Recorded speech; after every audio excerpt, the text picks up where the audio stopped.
Hi everyone, we are back with the game that's never ending. It is yet another Synesthesia co-stream.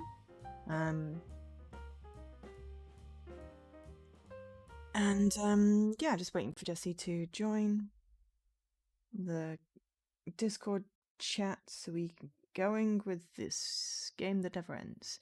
And my Discord chat died. Okay, we'll wait till Jessie rings us. That'll be easier. But yeah, it is the game that doesn't end. It is just, yeah. I mean, yeah, I mean, yes, it has flowchart, and we're really happy about that. We like flowchart, but gosh, why is hang on.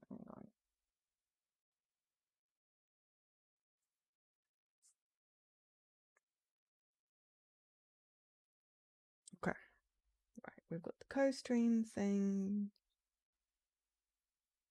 Now I just need to get Jessie's stream back up again because the co-stream is doing annoying things.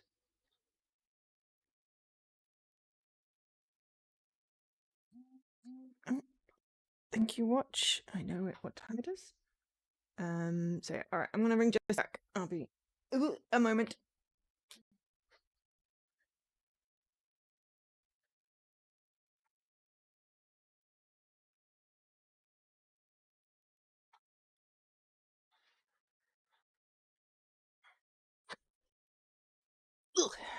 Right, I'm here. So we should be able to begin.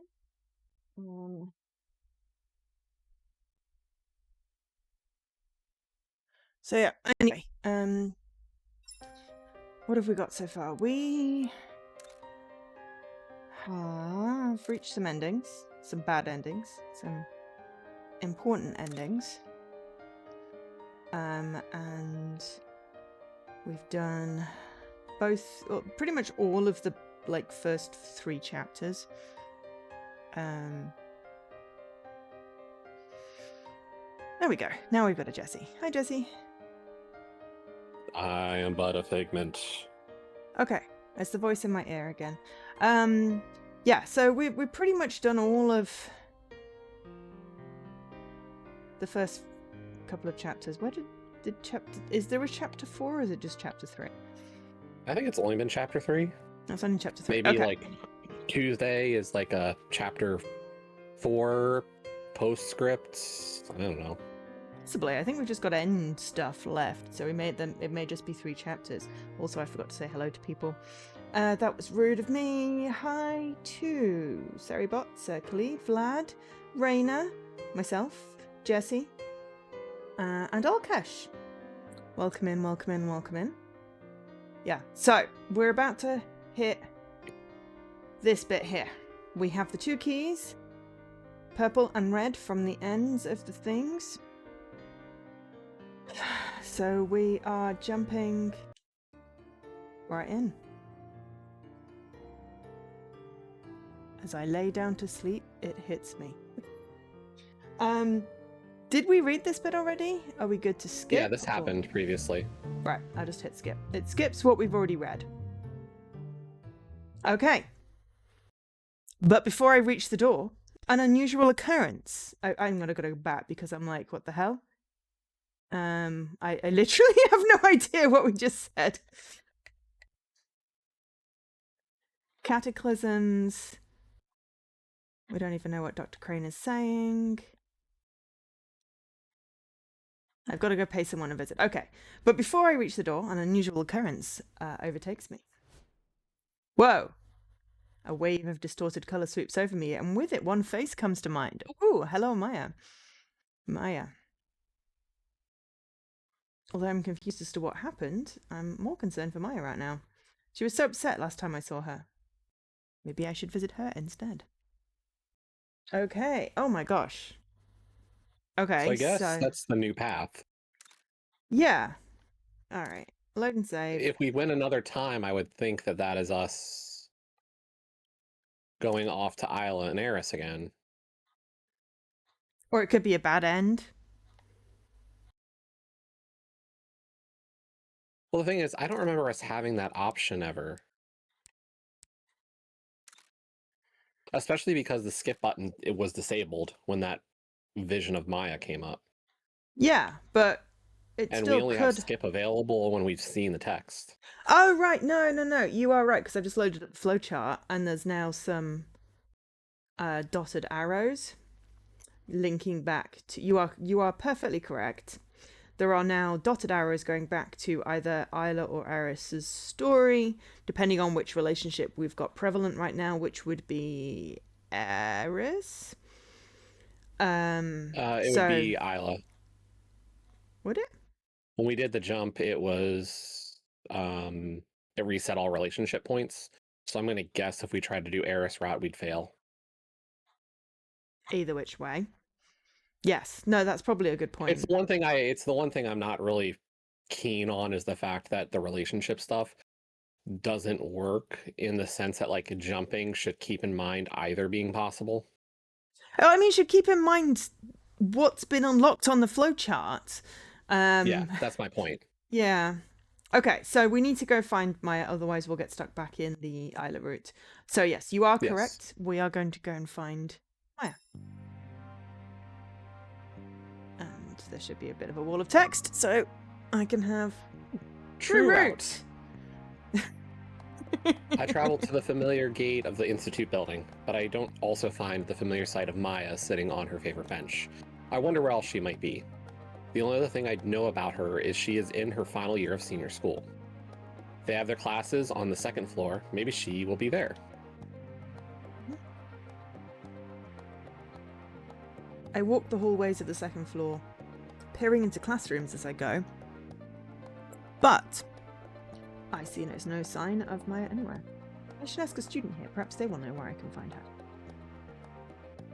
Hey, sorry to bother you. Do you know where Maya would be by any chance? Is this where you find out she doesn't exist? Right. Huh? Maya? Yeah, Maya. The way this student is looking at me, do they really think it's so odd someone would want to speak with her? These kids are really starting to annoy me. Or maybe she's a figment of your imagination, mate. Whatever, you could have just said you didn't know.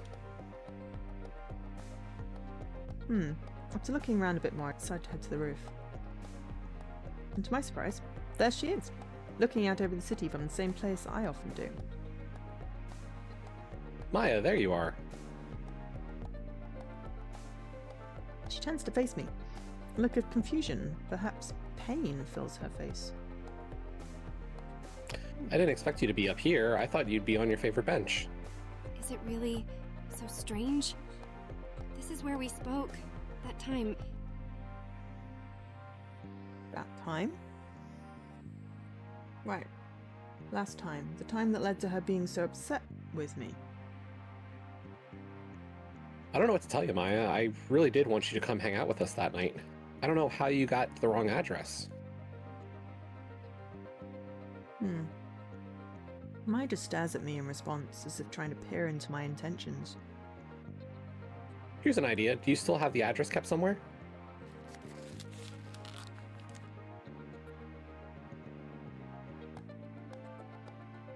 That's fine, Raina. It's one of those ones where we're going to be doing lots of talking, so it is perfectly okay to lurk. But hopefully everyone's doing okay. It is effectively Wednesday. I don't know how it got to be Wednesday already.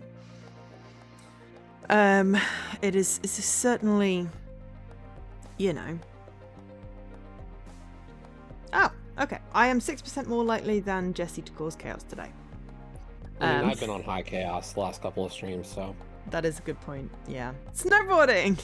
Nice. Alright. I gotta do it. Do I? Hunting! Oh gosh. That's just macabre. We can do the biathlon. Uh-huh. Yeah, snowboarding and hunting. Sounds like a... Yeah. Yeah. It's a slightly different version of the biathlon. Uh-huh. I was trying to make like some sort of stereotype comment, but I honestly can't think of one, so... Yeah. Yeah. Okay. Out of her pocket, she pulls out the same bit of paper I gave her, now scrunched and damaged, containing my address on it. Level 7, 6246 Main Street, Carcaretta Central. So that looks fairly clear. Has she really kept it on her all this time? Why would she do that? Well, here, take a look at this. I take out my student ID and hold it next to the scrunched paper. See, it's the same. This really is my address. Maya doesn't respond, but just stares. Then why weren't you there? We were all waiting for you. Maya seems to be weighing everything in her I mind. was pretty sure I was at the right place.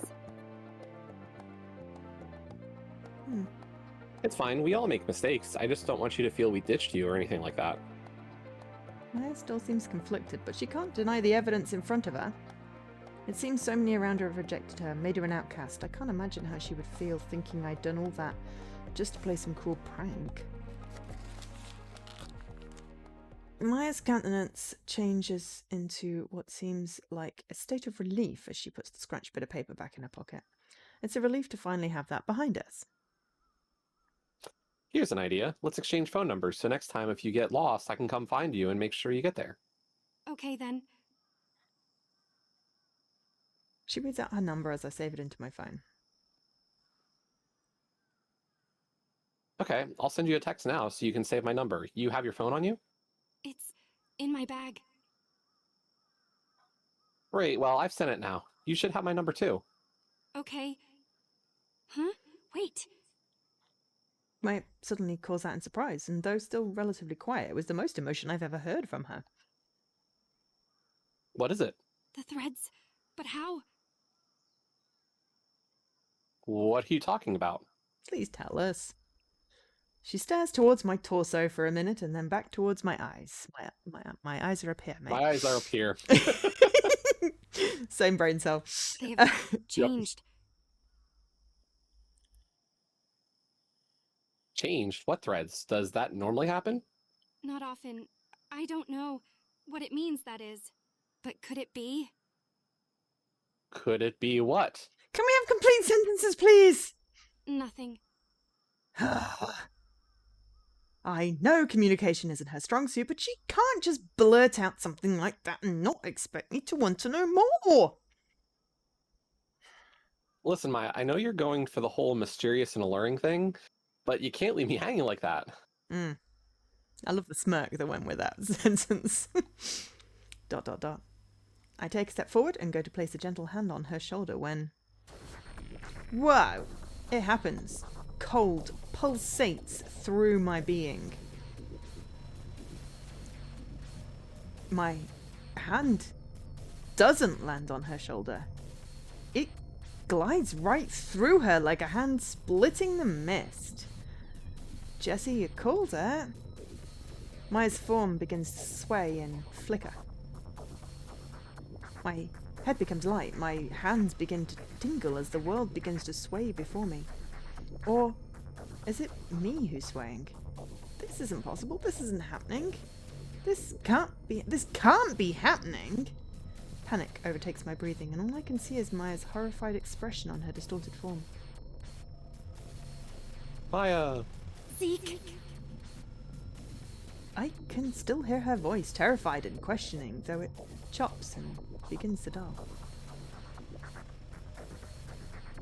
She begins to fade, and as she does, my world is consumed by a sudden unfrozen white. Please don't! White hurts my eyes! Hello, Leaky. Leaky? You just came into blindness. Yeah. Horrible blinding white. Blech. Maya! I should have been panicked. I need to find him. Leaky's an action RPG. Finally, not a sport. We got Yes. sports. I got Joe and hunting. I both got sports. That's a sport. Yeah, we're founding a new biathlon. That's the right word, Yeah, we're right? changing away from long distance skiing or cross country skiing and the target shooting to hunting and snowboarding. Mm-hmm. Yep. With like 36 ish chaos. So probably lots of falling over and injuries. Or maybe the other way around. I don't know. Maybe is that more stable? 29. Oh dear. Yeah. It's on a low streak for chaos today. Low streak. Well, I mean, to be fair, it's better than everyone getting like 100. That was just bizarre. My last two were 198. Yeah. I mean, it is literally random. Like, just pick a random number. There's no sense to it, but it's always interesting how random can cluster, because that is true random. Okay, I shoot up in panic. I need to find I'm back in my room. Are we in simulation? Because that's another option. That was very computer glitchy.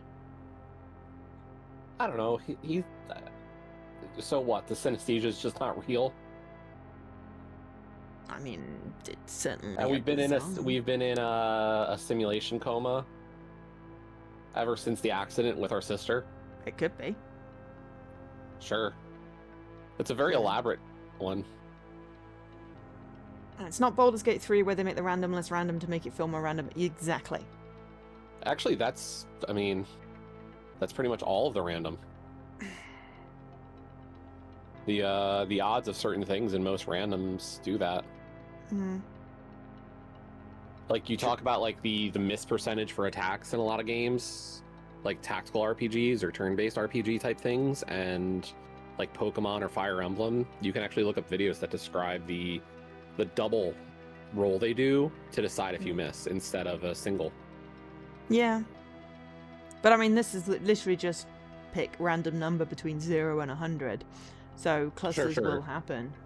Because it's always fun. If you ask someone to put dots randomly on a page, they will space them equally apart, and that's not random. True randomness will cluster. But I guess a double dice roll makes more sense if you're doing dice rolls, because dice is a smaller number, depending on how you're. Well, it's doing like it. if they do a double random number generator, and that helps get like,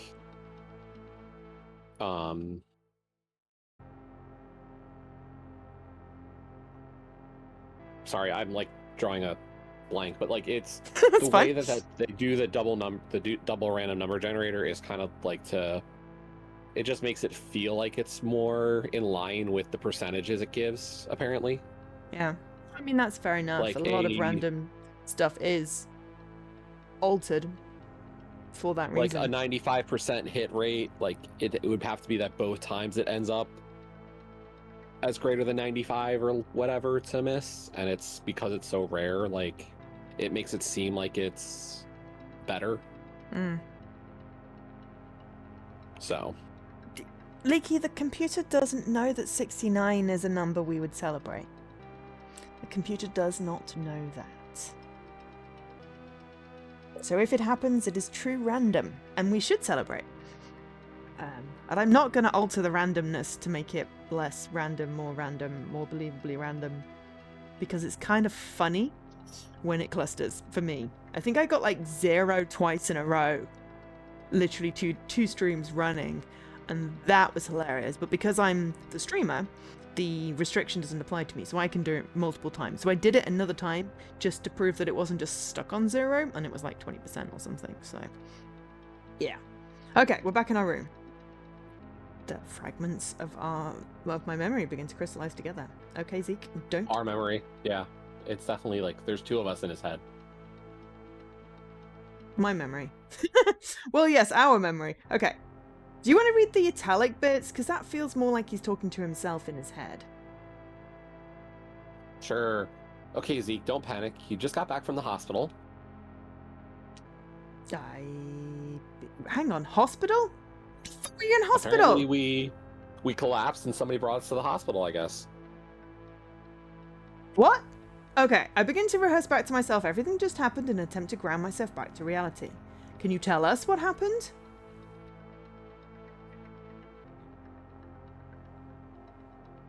Yeah, we actually, Leaky, we're like, this is a Truman Show simulation, and Joe and I are both subjects of it. Yeah. Yep. Somehow you escaped, Leaky, and don't live in it anymore. I live in this Congratulations. box. You found freedom.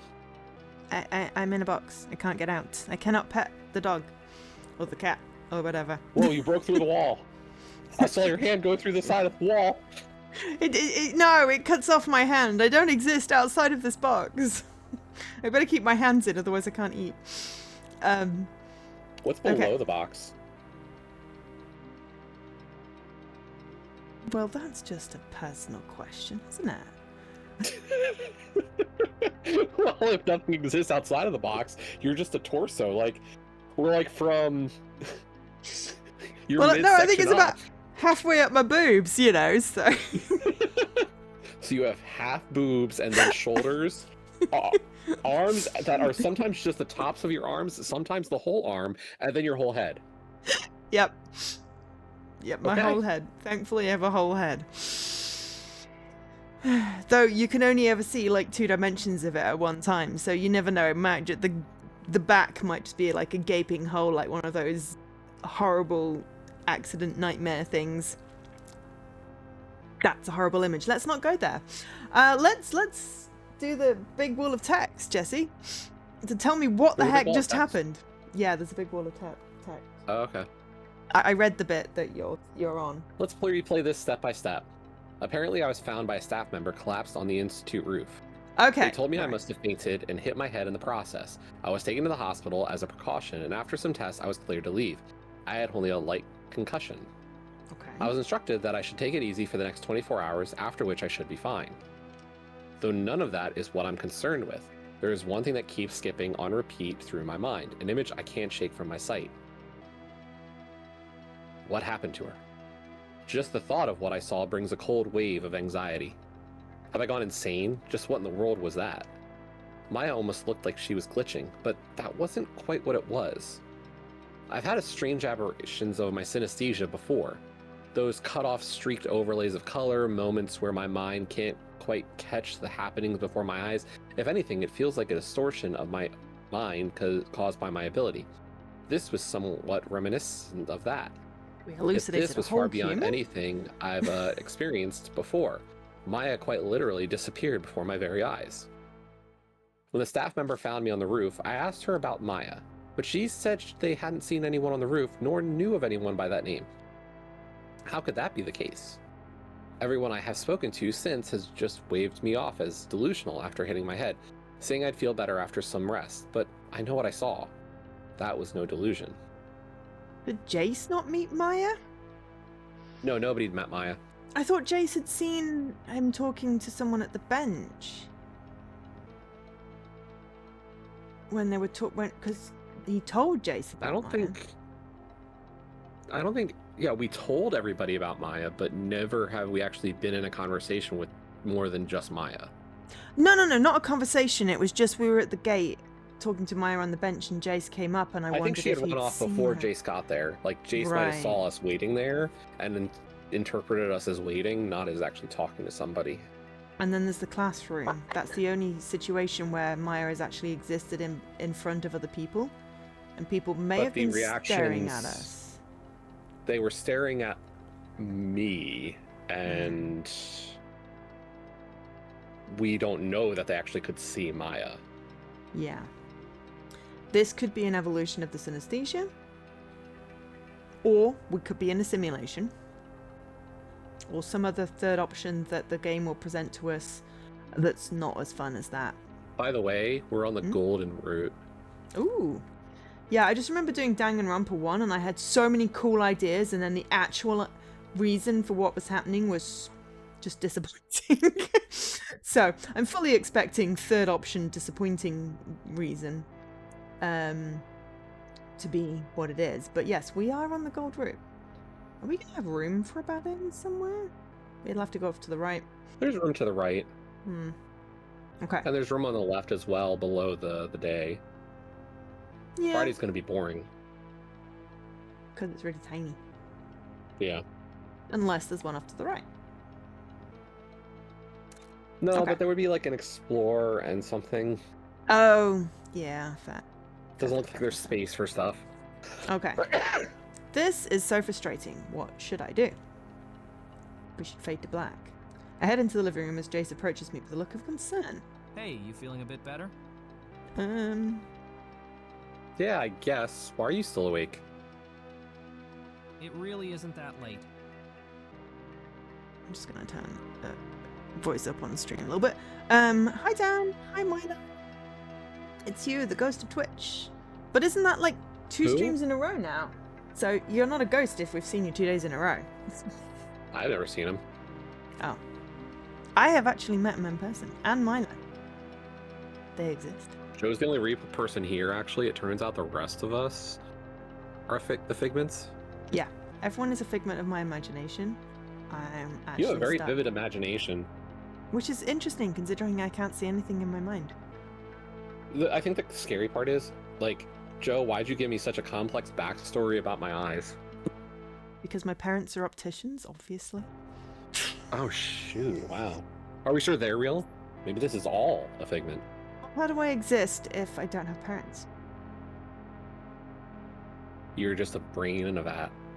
I'm a brain in a vat. Okay.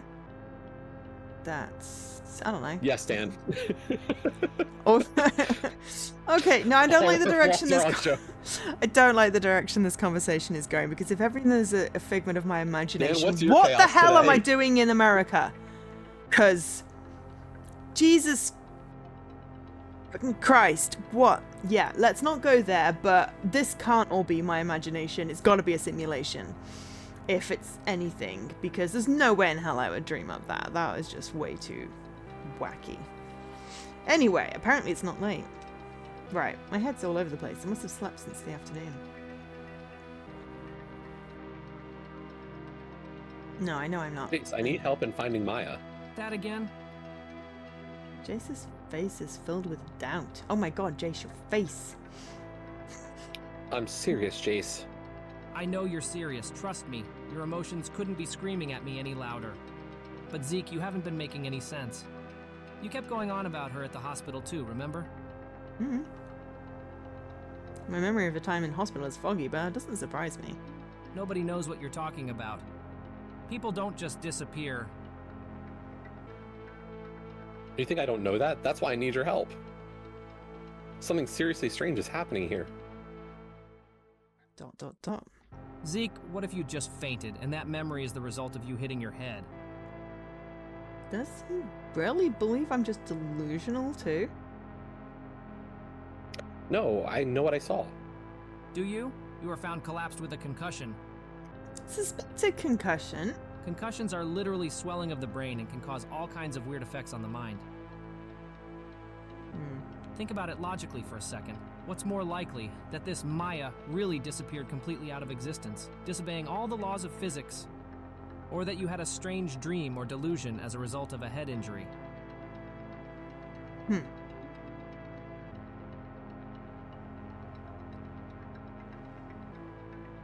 Did you make the noise? Oh yeah, sorry. That did not come well over the mic. I get it sounds stupid, but it was so clear. It couldn't have been a delusion, could it? It wasn't a dream, and why would I just faint out of nowhere? I mean, you literally What I see saw colours. must have caused it. Who knows? Low blood sugar, stress, could be a lot of things. Whatever the cause, it's a fact you fainted on that roof. You need to calm down a bit, Zeke. Trust the people around you. Him treating me like this is really frustrating. I'm not some child. But what did I really see? It honestly doesn't make any sense. I can't blame Jace. He's probably just following the advice from the people in the hospital. There is only one way I'll be able to figure this out. Then the only thing we can do is to find Maya. I begin to head towards the door when Jace blocks my path. Now, really? You expect me to just sit around after what happened? I think you should rest and sleep on it. You've just come back from the hospital. You've got the day off school tomorrow. I'll help you look into it in the afternoon, once the 24 hours is up. I can't wait until then. But what other options do I have? It's starting to get late now. Wait, of course. What Phone is it? number. I got her phone number. No, Dan, I really have not. I'm not good about doing underspires, so like I haven't been looking to get the rooms. So Is there I'm at another like title update? I'm at like 3 curse mines and 2 of the powder keg rooms, I think. So yeah, I've like this week should have been completion week, but I really slacked. Oh no. This update's been out for like a while. Ah. I just haven't. I don't like doing underspire. It's boring to me. Fair. And like, so it's one of those things I just don't work on. And then it's like, because like when the update came out, it was during the holiday event, and I don't want to play more than I have to.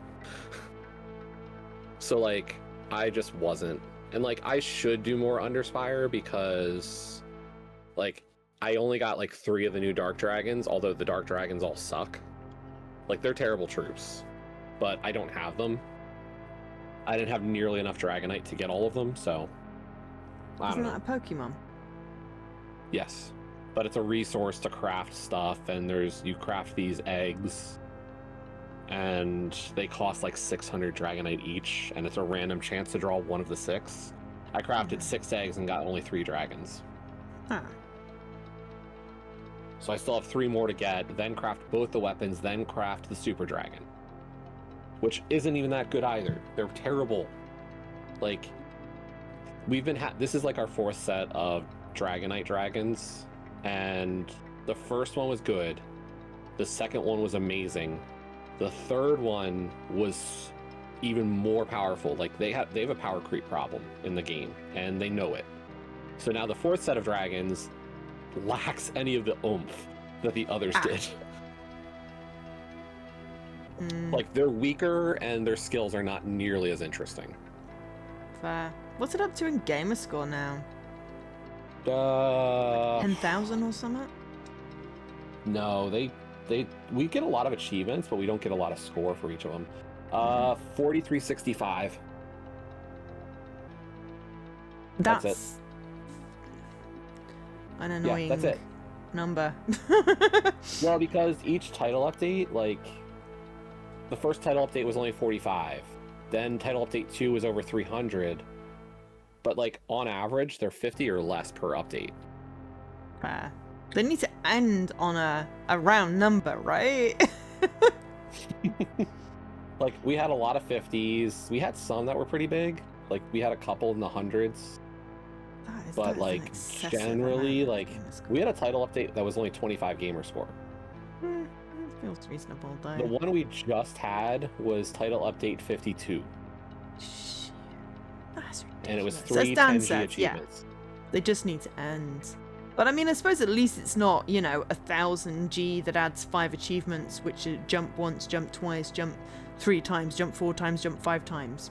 Takes longer to download the game. Level 8. Yeah. Get the special gem in level 8, get the special gem in level 9, get the special gem in level 10, get the special gem, no, Jesse, in level 14, and the special gem in level 18. That's work, though. There is literally one game that released a title there update. are ones that do that. But there is literally one that released one that's literally jump 5 times, and you get 5 achievements, and that's it. For 1,000 G. On the plus side, Dan, I did recomplete Puzzle Quest 3. Cool. Anyway, I get out my phone and quickly speed through my contacts. There it is! I didn't hallucinate it. It's still there! So at the very least, my memories to that point are accurate. They really did meet up with her on the roof and save her number. Whose number? Maya's? Yeah, I got it just before, well, whatever it was that happened. I quickly hit the dial button, putting the phone to my ear. This number is not in service. ... Why is it taking so long to start dialing? There we go. The number you have dialed is unallocated. Please check the number and try again. What? Really? Don't tell me I got the wrong number. You dial again. The The number you have The dialed number you have dialed. is unallocated. Please take the number and try again. Damn it. What is it? The number isn't working. But we texted her, right? Dot, dot, dot. Zeke, that's enough. You need to take it easy and get some rest. Like I said, I'll help you look tomorrow. As confusing and frustrating as this is, what else can I do? I'll just wander the streets aimlessly looking for her, and her phone number isn't working. Go to the Institute tomorrow, I should be able to find her there. Looks like I've got no choice. Alright then, but tomorrow you're helping me look for her. Alright, deal. Now go get some sleep. If we've got a concussion, we shouldn't sleep. Though for this unsettling feeling, sleep was elusive this night.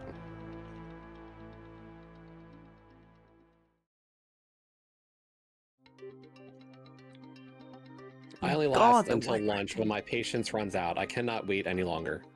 I walk down my familiar path, staring absently at the clouds lingering overhead.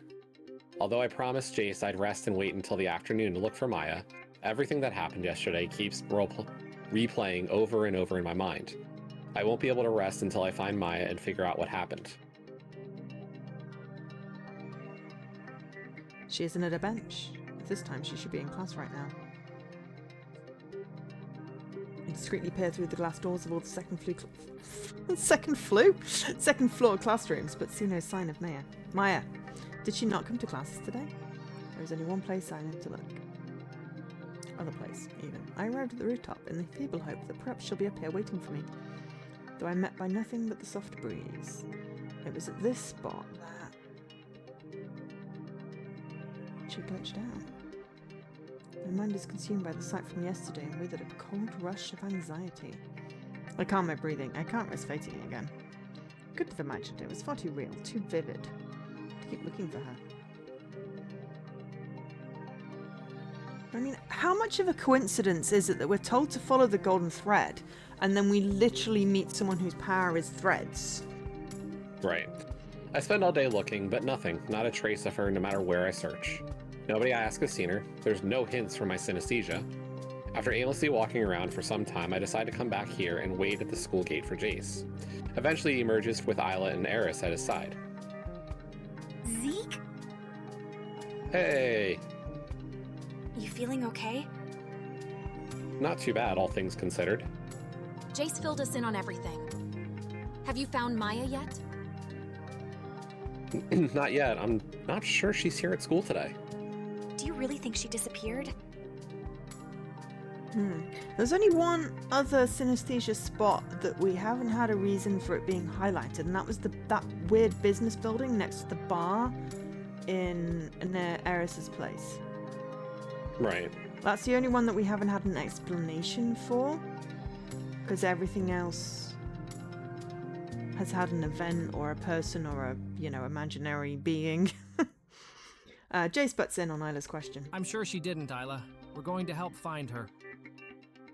He keeps treating me like I'm some child who needs protecting. I've already been looking around. I haven't seen her today. Should have known you wouldn't actually listen to me and stay at home. We lasted till the afternoon. So what's your plan then? I'm gonna find Miss Keller, see if she can look up her file for me. Is she even allowed to hand out student information? Say whether she exists. Probably not. I'll just have to find a way of convincing her. I'm coming with you then.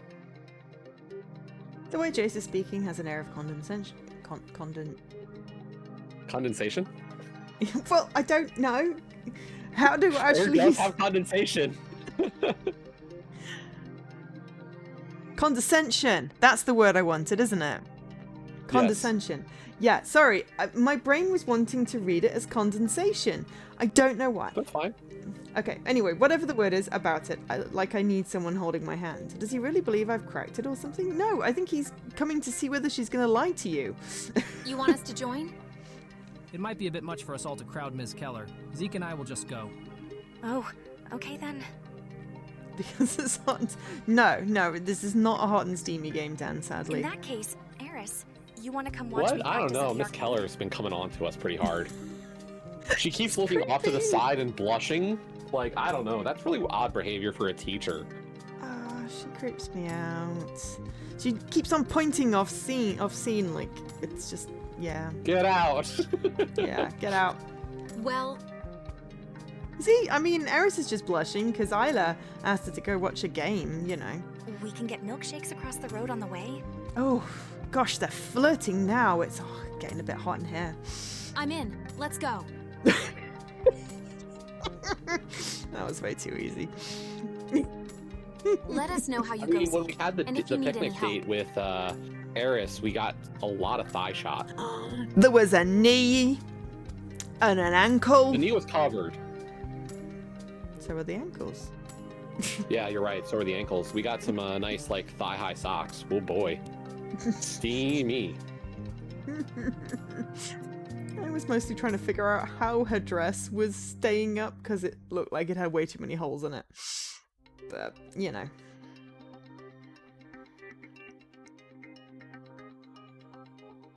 I said that was way too easy, by the way.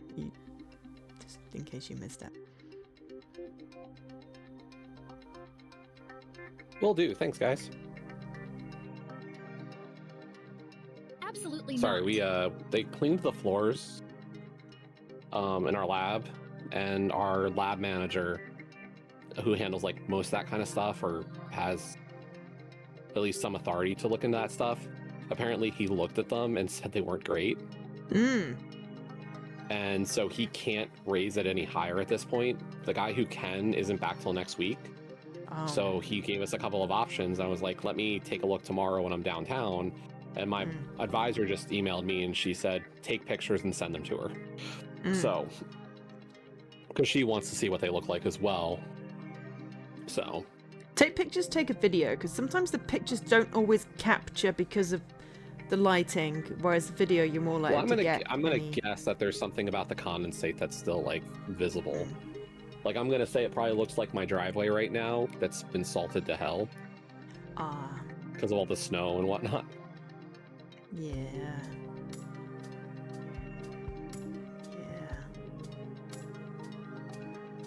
Hi, Miss Cornus. This is going worse than it. You really expected it to go well? We found Miss Keller still packing up in the empty classroom, but despite my politely phrased questions, she seems adamant on shutting down any hopes of helping us. I cannot hand out confidential information on students. We want to know if she exists, or if he's hallucinating her, you know. I just need to get a friend's address so I can check up on her. I'm worried about her, miss.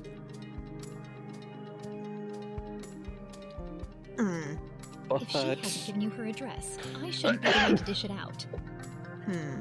But If you were close enough that you should be the one to check in on her, why do you need the address from me? You should know where she lives already. damn it, how am I going to convince her? It's then that Jace butts in. Can I ask something else then, miss? I think you should be able to do at least this much. You can ask. I can't guarantee I can help, though. Is he going to ask if she exists? Can you look up the name of a student and confirm she's enrolled here? We don't need any of her personal information. Yeah, that's what I said. That shouldn't be breaking any rules. What are you talking about, Chase? I already know she is enrolled here. I just need to get her address and find out what happened to her. Zeke, just be quiet. I need to confirm something. I can probably do that much. 1 second. Good stretch. Miss Keller pulls out her computer and begins typing away. I don't know why Jace is doing this, though. How much does he doubt me? I mean, you saw someone disappear, mate. Okay, I'm logged into the student database. What's her name? It's Maya. Do you have her surname? No. She's got pink hair. It's not a common name, so running a search with just her first name should be fine. Okay, let's see. With one final click, followed by raised eyebrows, Miss Keller looks back at There's us. nobody by that Okay, name here I at have the really Institute. one comment about this whole scenario. She looks very startled right now. No. How big do we think the frickin' institute is? Like, how many kids actually have SCP to begin with? To require, like, to make it so difficult to find all, like, the people. Like, oh, it's not a very common name. How many people have a friggin' ability that are here at the school? Well, there are multiple classrooms. She's probably teaching like the university level people, so may not have taught the school kids. Oh, I get that. I'm just saying, like, they're making it sound like this is like 1 in 1,000, and like I mean, there could be 50 would be students. No, but it's just like, I'm saying like maybe there's 100 kids, maybe there's more, but I'm saying 100's a reasonable number. And I'm saying, out of 100, how many Mayas do you think there are? How many of any name? Especially because even the main character names are not common. Like, I would think there's only one Zeke, one Jace, one Eris, one Isla, let alone a Jace Maya. Like, could be Maya's the short most for common Jason. name of the bunch. I mean, the only Maya I know is the character in Phoenix Wright. Your team has 3 Toms. And that's the thing, like, we don't have a single Tom in the group. Like, we don't have somebody like, even the jerk bully guy has an uncommon name. There are at least 2 Davids and 2 Joshes in my my new job, and the 2 Joshes literally have the same job role. So it's really complicated when trying to figure out which one you need. And I haven't even learnt anyone else's name, but yeah.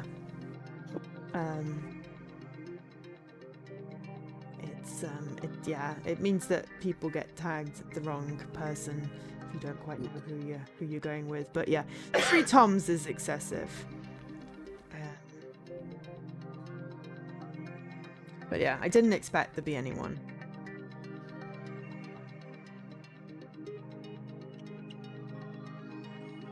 What? That's impossible. I just saw her here yesterday. Maybe you just misspelled her name. How did you spell it? We try several more variations of spelling and still no hits. Start to grow desperate. What's happening? You said she was in her senior year of high school, correct?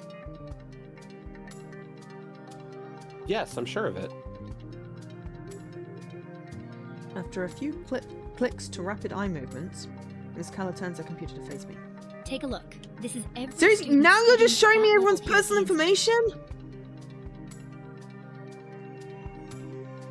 I take a quick look down the list of about 20 students. Their names are accompanied by a small portrait photo. There is no doubt Maya isn't among them. How? How is she not on your list? Was she on your list yesterday? Before she disappeared. Zeke, that's enough. No, it's not. We have to... Enough, Zeke. Jace raises his voice. Don't you get it? There is no Maya. I stop. Blank. Nothing. My mind stalls. How could he say that? The cogs of my mind slowly begin to turn again.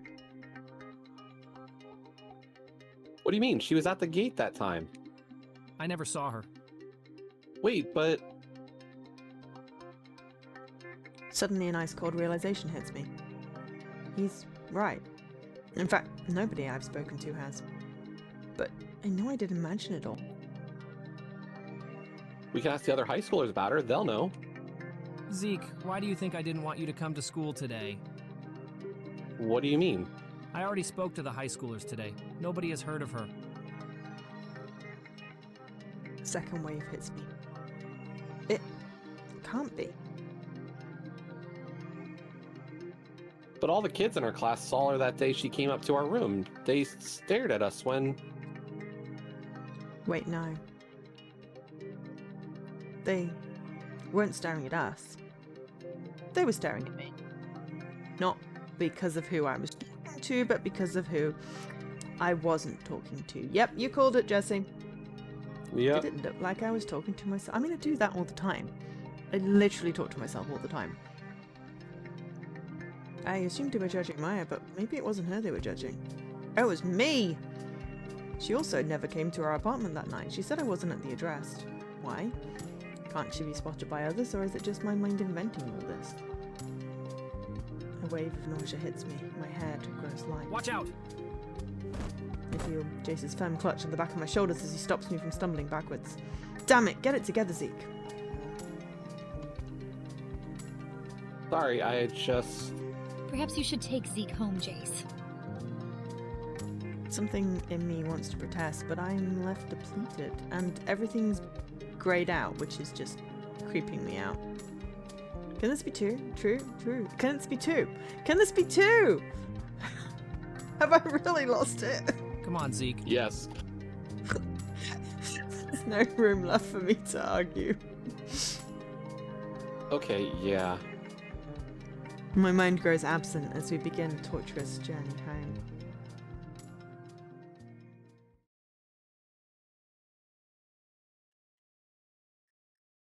I sit, staring absent-mindedly at my bedroom ceiling. I have given up trying to make sense of my situation and instead have been overtaken by a strange numbness. Not even sure how much time has passed since I've moved from this position. Well, it looks like it's about 7:20. Hopelessness weighs on me, the type of feeling I haven't had since... ... I don't know what to trust in anymore, or how to even begin thinking of what I can do next.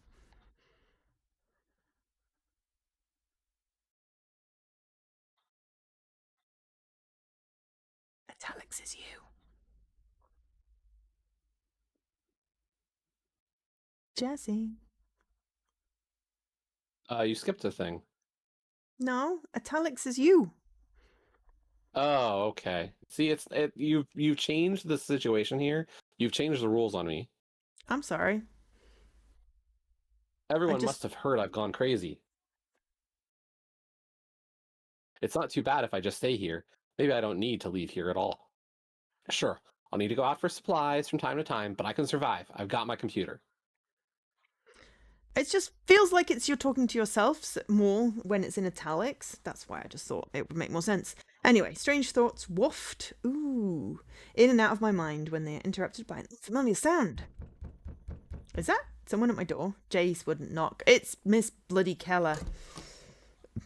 Is she going to be Miss... Oh, no, it's not. Or Ms this time. It's even better. Isla, what are you doing here?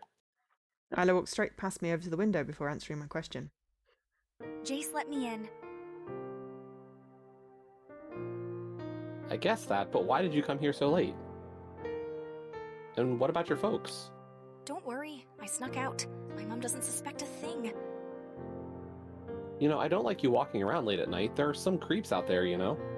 I'm a big girl. I can take care of myself, thank you very much. I didn't mean to be condescending. I just don't trust the city streets at this hour. She's right, though.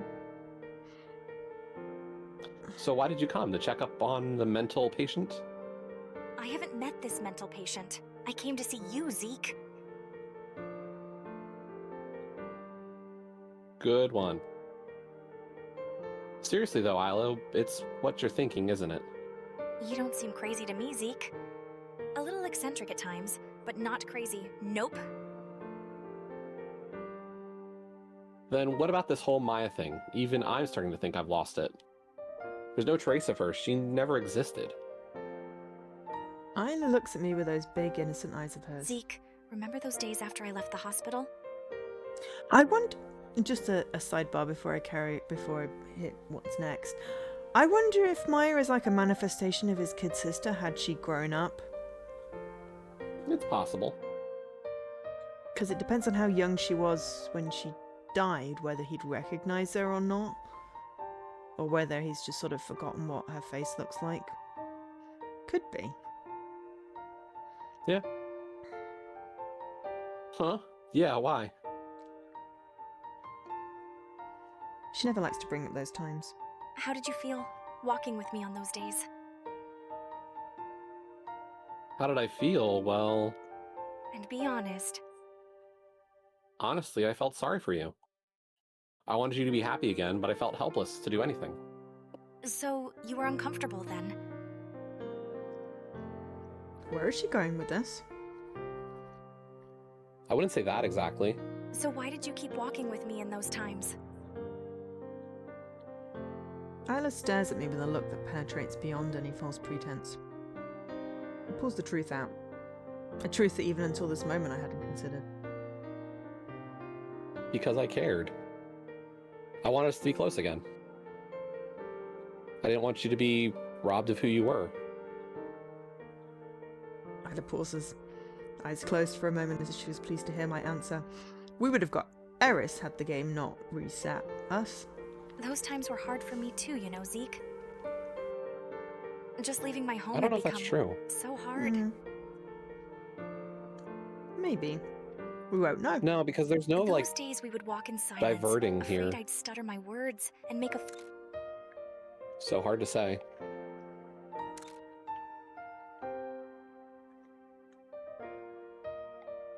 Yeah, I don't know.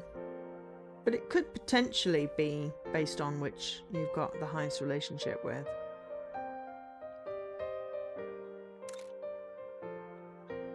Yeah, maybe. Isla. Just leaving my home had become so hard.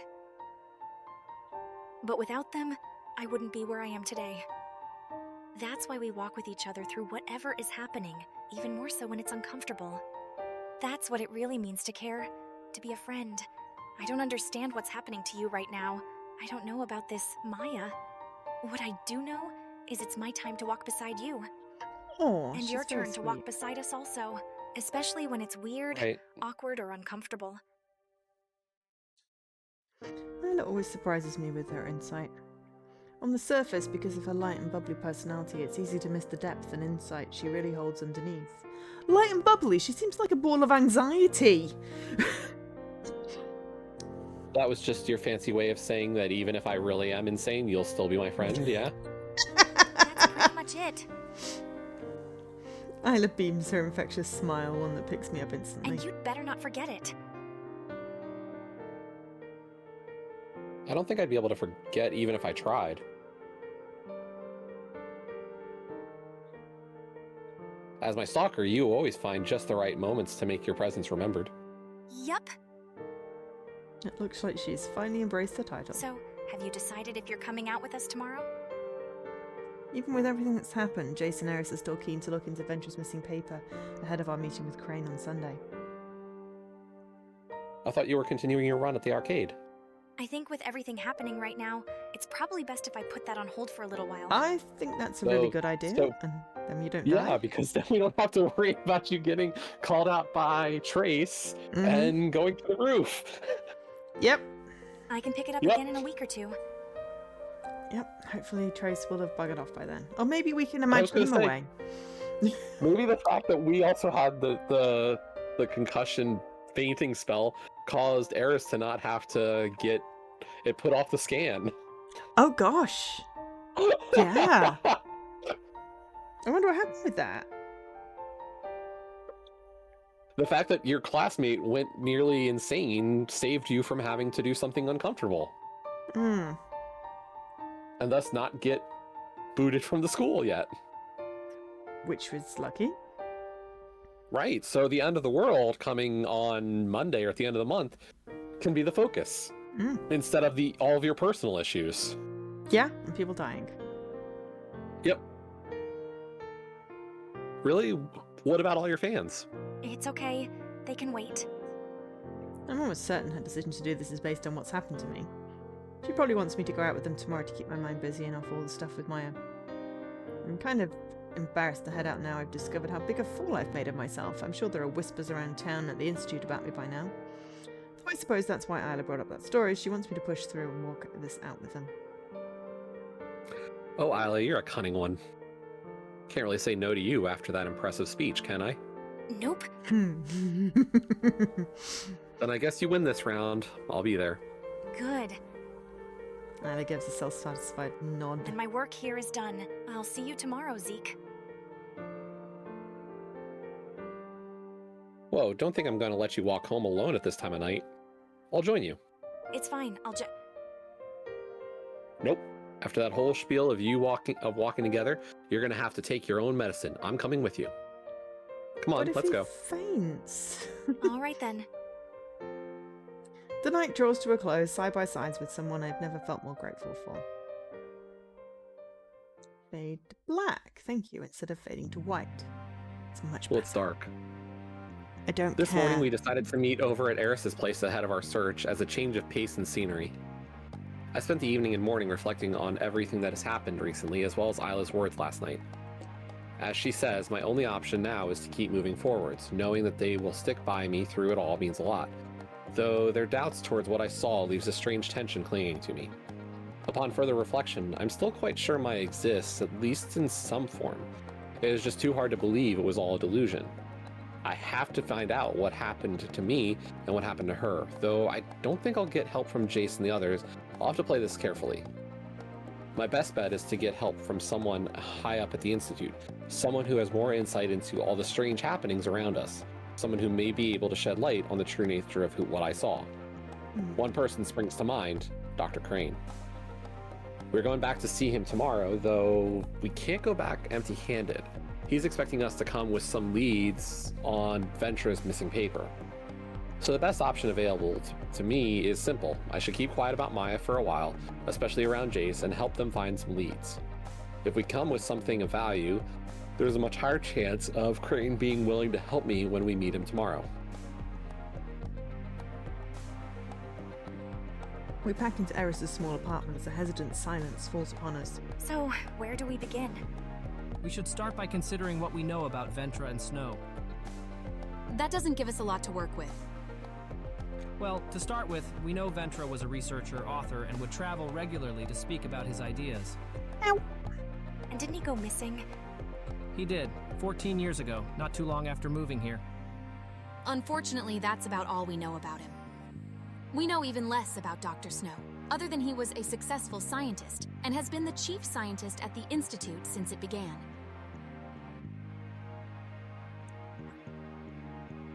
We can't just waltz up to Dr. Snow and ask him if he stole Ventra's research before he went missing. Maybe we should begin by asking around town, see if we can find anyone who knew Dr. Ventra or what he was doing before he went missing. Jace looks at me suspiciously. You can probably sense I'm overcompensating in my attempts to speak clearly and rationally. Though, how could he blame me? It isn't easy knowing people think you're going crazy. Of course I'm going to try harder to look normal. You're right, Zeke. We've hit a dead end, so asking around is probably the best next step. Perhaps we should split up. We'll get more done that way. We can meet back here after lunch, pool any info we find, and go from there. That sounds good to me. Let's make it 2 p.m. That should give us plenty of time. Right? Let's do it. Okay. It's time to search for leads. Oh, maybe this is where the building comes into play. On Dr. Madeira Ventra and his missing research. Just going to click on I wonder. the fizzle.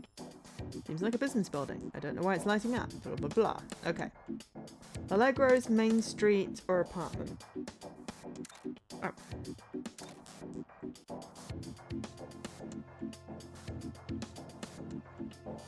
We've got an explore. Yep, nothing else. What do we think? Allegro's. There's people always at Allegro's. Allegro's bar. There is stuff in there cleaning, but a sign said it's closed right now. It opens at lunch. I think the apartment's where we returned to. So I guess Main Street? Yeah. Okay, now where do we go? Here's the thing. This is Saturday. I wonder if Trace would be at the arcade.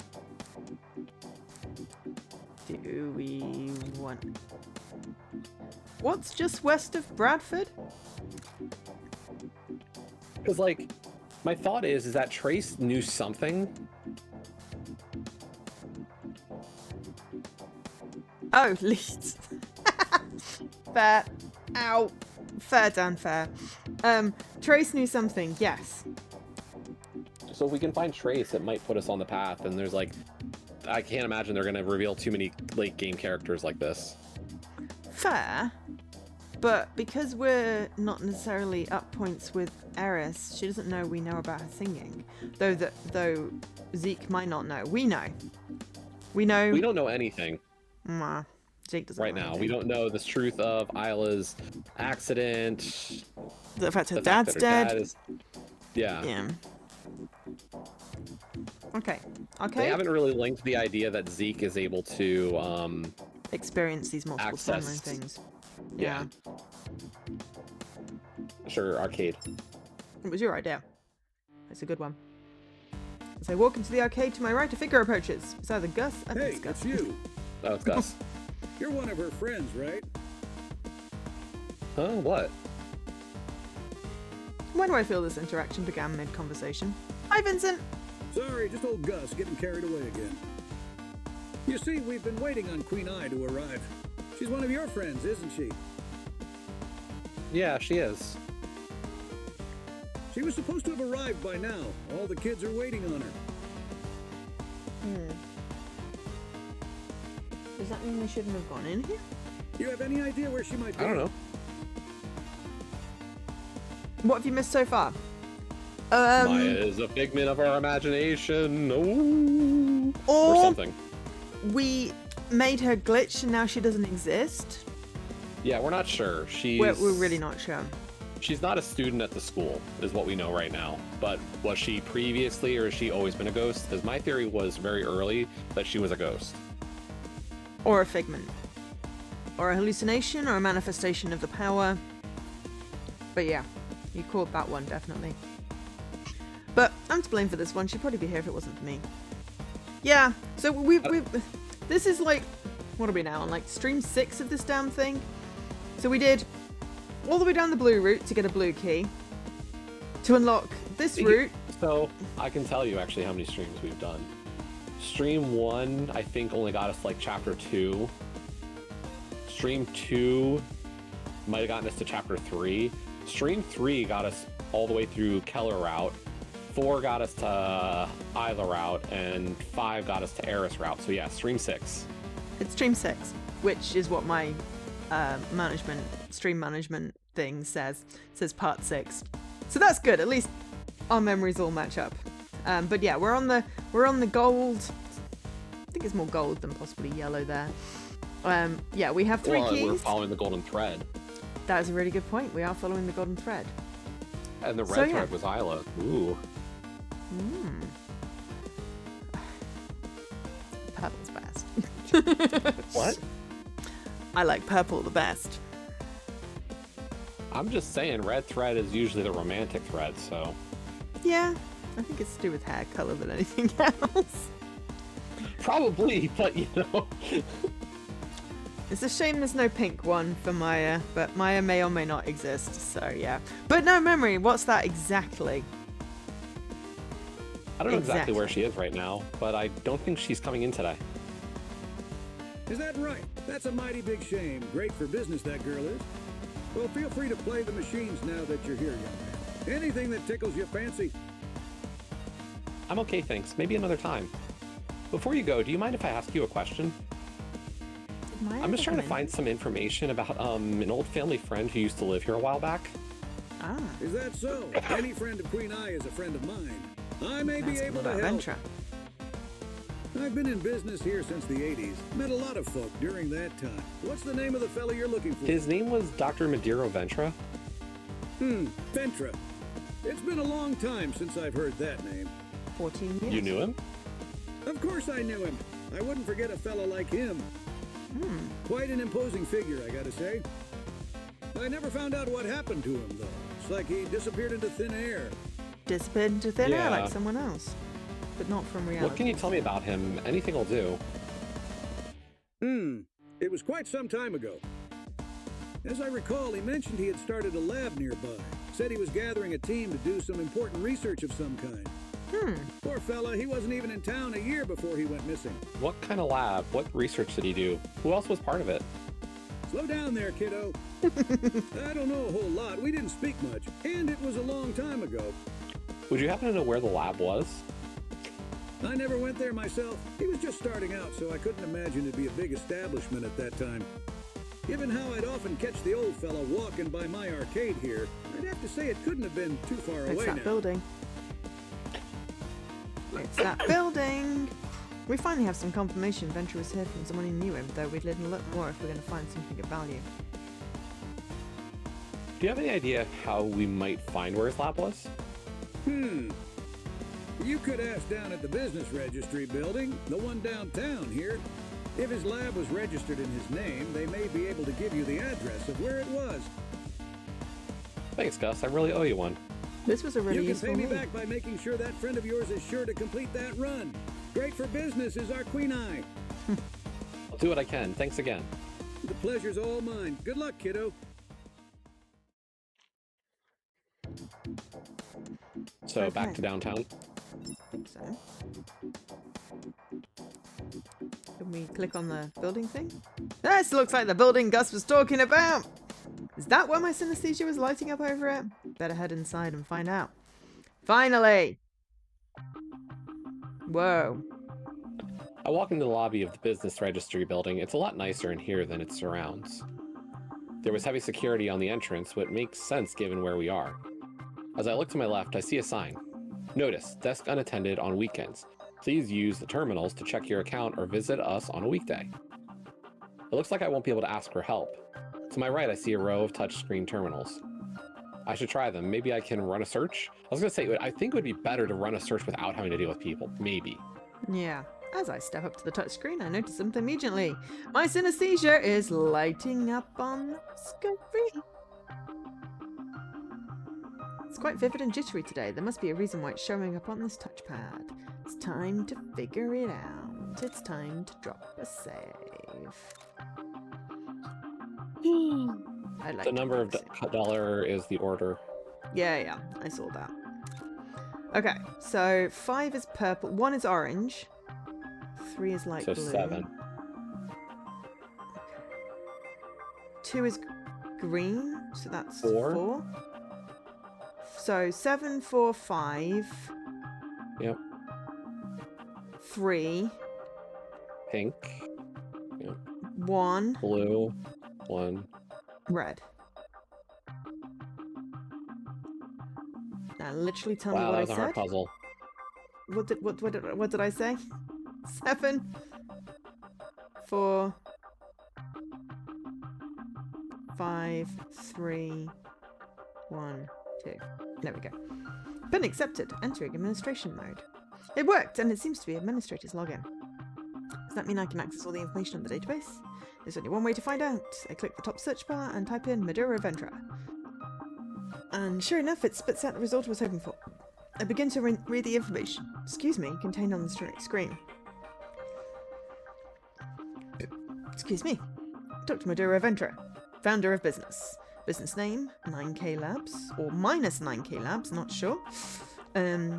Historical employees, Roger Walters, Hindra Snow. What? Dr. Snow used to work for Ventra? I wonder if Crane knew this. He didn't mention it when we saw him. We knew that though, didn't we? Someone I would've told thought us. so. Someone told Yeah. us Snow used to work for Ventra. Maybe that was Ms. Keller in one of the other threads. This confirms there's a link between Ventra and Snow, and it makes it more likely that Snow had a chance to steal his research, just like Crane suspected. I keep reading down the screen. Business address, P.O. Box 01618. Kakarata Central. Business status closed due to inactivity. That's not helpful. That's not a business address, that's a P.O. Box! I quickly save the business address to my phone. I take a second to scroll through for more information, but there's nothing else here. I log out the account and take a step back from the screen. I've got what I came for, finally, a lead. It's about time I met back... Oh, did we split up? Yeah. I met back up with the others. Can we just pause here and have a quick break? I thought we were gonna like go in pairs, so nobody got. So I didn't confronted by hallucinate themselves. anything else, you know. Or that.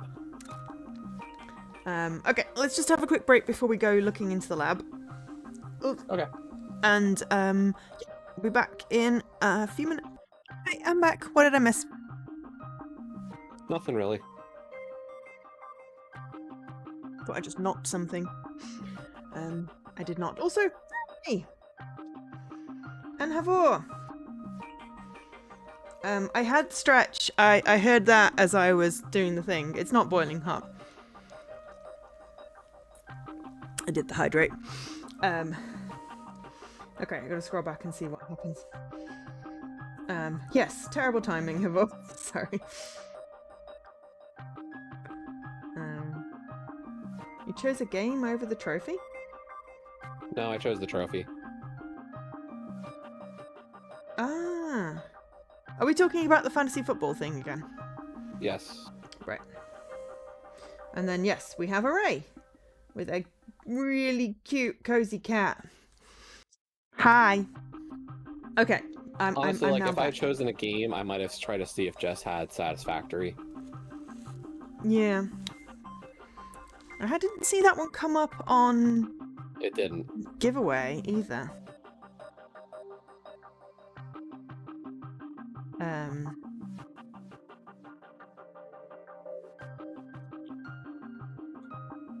So yeah. It's about time I met back up with the others. And then Fade to Black, which I didn't hit already. But yes.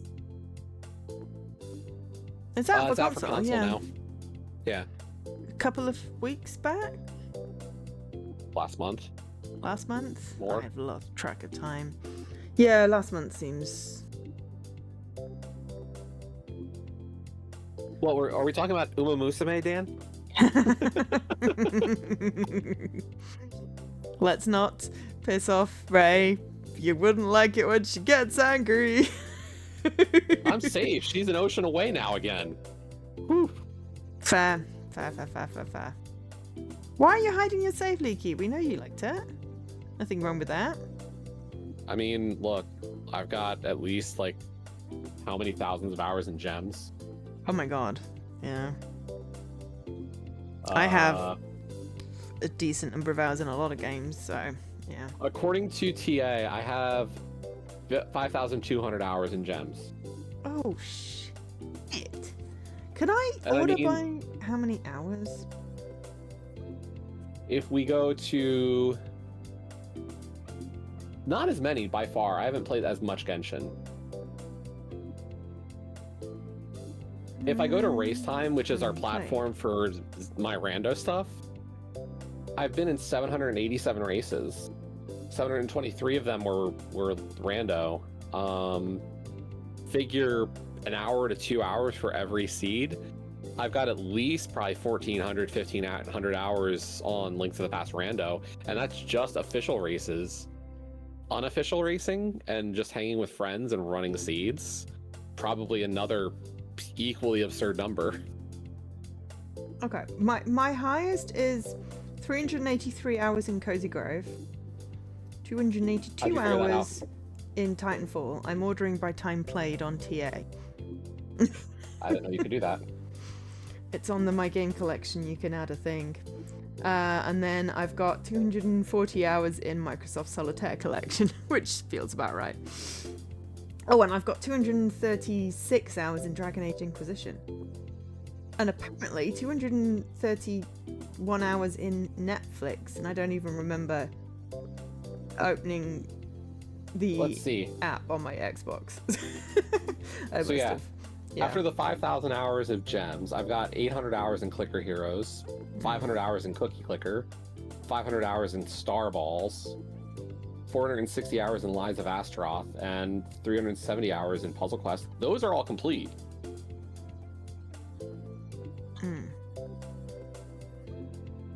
Yeah, I think I don't leave game. The only game I've ever sort of left up was that. The one with the mobile game that basically had Cookie Clicker on it. Yeah, like The that's only the thing, it's like achievements Clicker Heroes were this and little Cookie game Clicker, I left idling because like they just made sense. Star Balls similarly. Star Balls had like a 500-hour achievement and it only counted while you had the game open. So like I would go off to work and leave it running during the day because I was like, I'm not playing this for 500 hours. It is not worth that much. And like that was the only way I was getting that one. I don't even know if it's even in my top. It's not even in my top. whatever Apparently one Power Wash page 1 I is. put over 110 hours in. Mosaic was the one I was talking about. Mosaic. Got 73 in Okay. that, and because I idled a bunch of it, because the only achievements were basically the Blops game. So I had my Xbox on, but I don't tend to leave my Xbox on, really, so. Oh, you've redeemed your 66th. Sorry, I missed that because she came in when I was not here. Awesome. That is pretty good. Chaos chaos and daily bloops.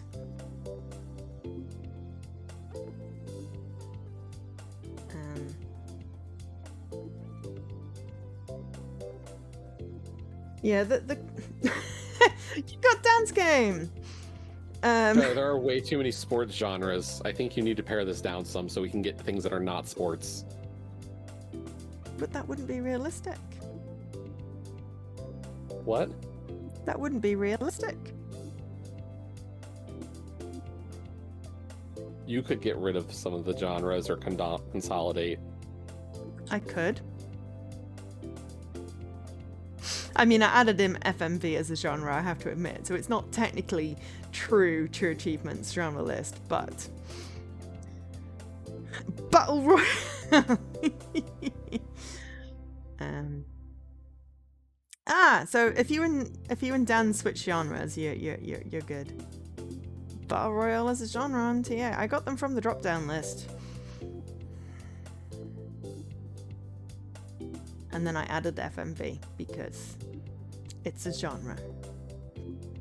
Even if the head of the genre team doesn't agree with me. I don't care because this is my command. I don't care. This is my command, so FMV is a genre. What makes it a unique gameplay? I'm not going to get into this. I'm just asking. It is literally full motion video.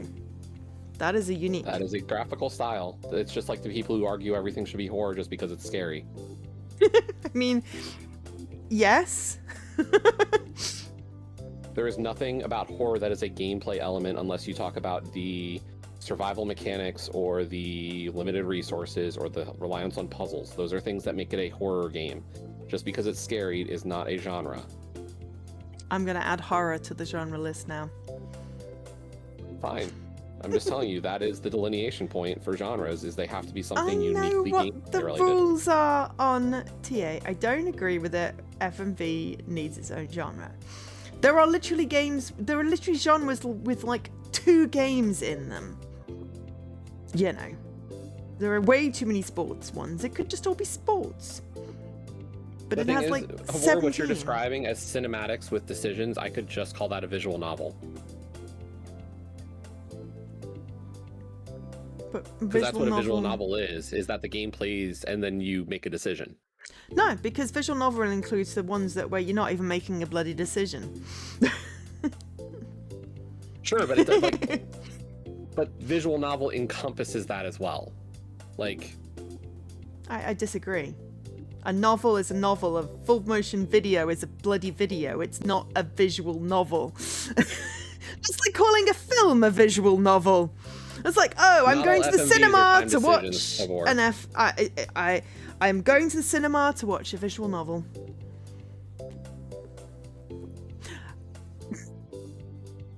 And yes, Leaky, I should also make autistic a genre because, yeah, anything with a flowchart. Yeah, my genre list, mass stream.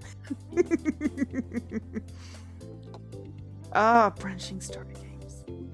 But yeah, flowchart is definitely a game mechanic. That should be its own genre.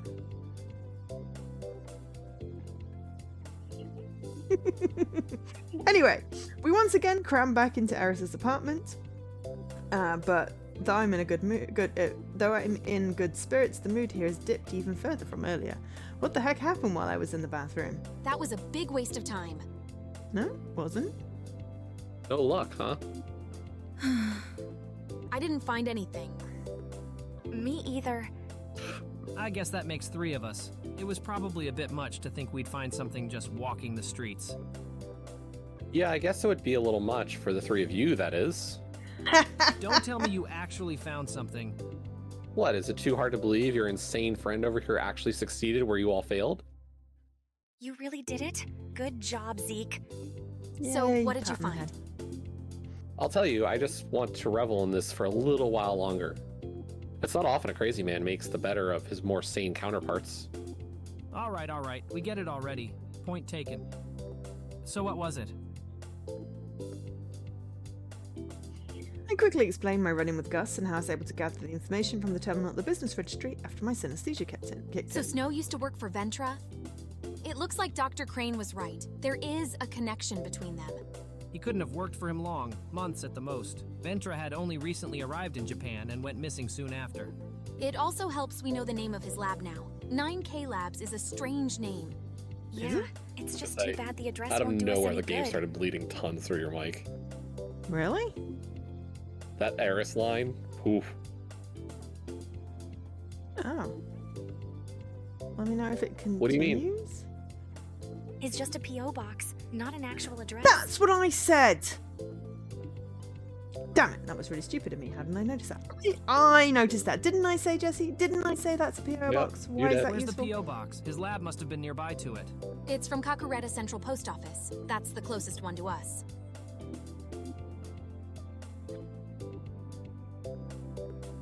Gus also said he would often walk by the arcade. We might be able to get an Putting address this all from together- the P.O. box. As Putting this well. all together means the lab couldn't have been far away. Wait a minute. Isla suddenly pipes up in excitement. What is it? What if it's... What if it's the Institute? What if it's I what? just gotta check something out first. Meet me outside the arcade in an hour. Huh? Why the arcade? Just do it. 1 hour should give me long enough. Isla quickly disappears out the door with an enthusiastic trot. I guess she must have figured something She's a out. horse girl. Yeah, Ugh, why didn't she take me with her? because you're not dating? What am I going to do stuck with you guys for an hour? Silence. She's right. Jason, Isla, and Eris's apartment has turned things a little awkward. You got any board games? Seriously? Wasn't such a bad idea. It's an hour. Read a book. Finally, the hour of torture is over. Jesus Christ, you're not very good friends if you literally can't spend an hour together. Oh, it was a solid hour of Eris demolishing Jason in chess. Good for her. Her nonchalant means about playing us in every phase of the game made the defeat all the more demoralizing. I usually beat most You people couldn't at have gotten chess better? too, so I'm not sure my ego will recover anytime soon. Why couldn't we have used our synesthesia to predict the move?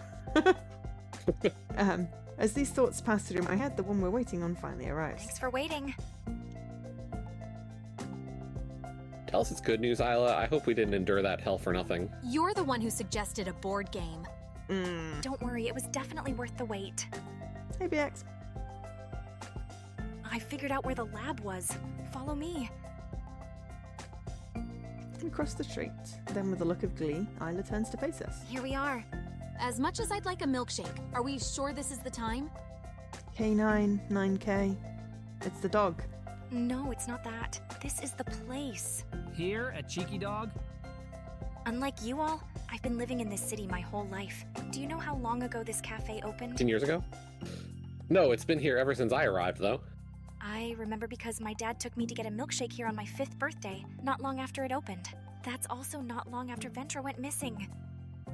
You think this is where the lab was? Just because of the timing of when it opened?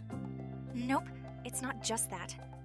The lab was called 9K Labs. What happens if you switch the letters around? Spell K9. 9K and switch it to K9? Oh, as in K9? Exactly, K9, like a dog. Still, it's a bit of a stretch, Isla. Right, that's why while I was gone I paid the owner of Cheeky Dog a quick visit. She is an old family friend. She was quite busy, so I wasn't able to talk long, but I got all the information I needed. She told me the story of how she got the property and why she named it what she did. She told me how the previous owner had abandoned the building, and after some time, the city took the property back over. We now know that happened because Ventra went missing. The city ended up reselling it at a discounted rate to any hospitality businesses who were interested, and threw in a business startup grant along with it. They wanted to revitalize this main strip and make it more vibrant for locals and tourists. She was so happy to get the property for so cheap, and given its prior name of 9K Labs, she felt it fitting to call the cafe Cheeky Dog. It was named in honor of the strange circumstances that made her dream possible. Aw. What's the chance that, like, any papers or whatever are still in existence? Who would have thought its name would have such a rich history? Makes sense, though. I always thought it was an odd name for a cafe. Why didn't anyone know about the lab's location then? It's quite a visible spot. That's what I thought too, so I asked about that. Apparently the lab only used the back room, which is now the cafe's storage space. They rented out the front room to another business. They used the back door from the alley on the other side as its entrance. She's written her recipes on the back of the research. That would be so cool. That makes sense. They only had a few staff, so they wouldn't need a large space, and getting rental income from another business would help them support their research. Plus, they probably wanted to stay relatively hidden. Where does this lead us now, though? Sure, the lab was here, but they are Storage long room. gone. It's just a cafe now. I'm not sure this is enough to take to Dr. Crane. That's what I was thinking, so I know it's a long shot, but I thought it was worth asking the owner if we could look around the storage room, see if there was anything we could find. Loose brick, hidey hole. He said no? No, she said it was fine, but they're quite busy on weekends. They use that storage room regularly for stock and prep. She lent me a key and said we were welcome to search the room on Monday evening after close. She even said they'd tidy up the place a bit to make it easier for us to look. That's good, Isla. It really is. But we're supposed to go back to see Crane tomorrow. If we can't search the room until Monday, we aren't going to have a lot to take to him.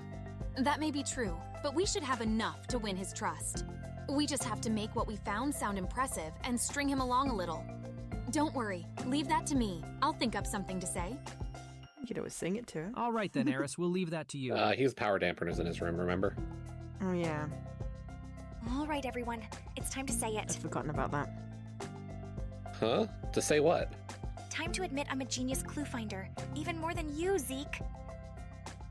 Do you have to admit she did really well? I'll admit it, Here. even if these two won't. You did really well, Isla.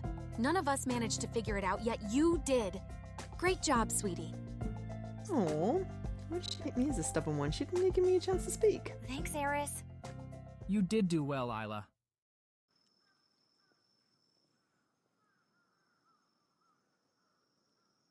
It's okay, Isla. You don't have to keep hiding behind that smile. She found leads, exactly. One? Did I just think? Ah, we're getting bleed through! Where did that come from? Chase's words snapped me back to the moment. Honestly, I doubt there would be anything left in there after all these years. Even if you're right, there's only one way to find out, and we'll have to leave that until Monday. But the world's gonna end, isn't it? Before then?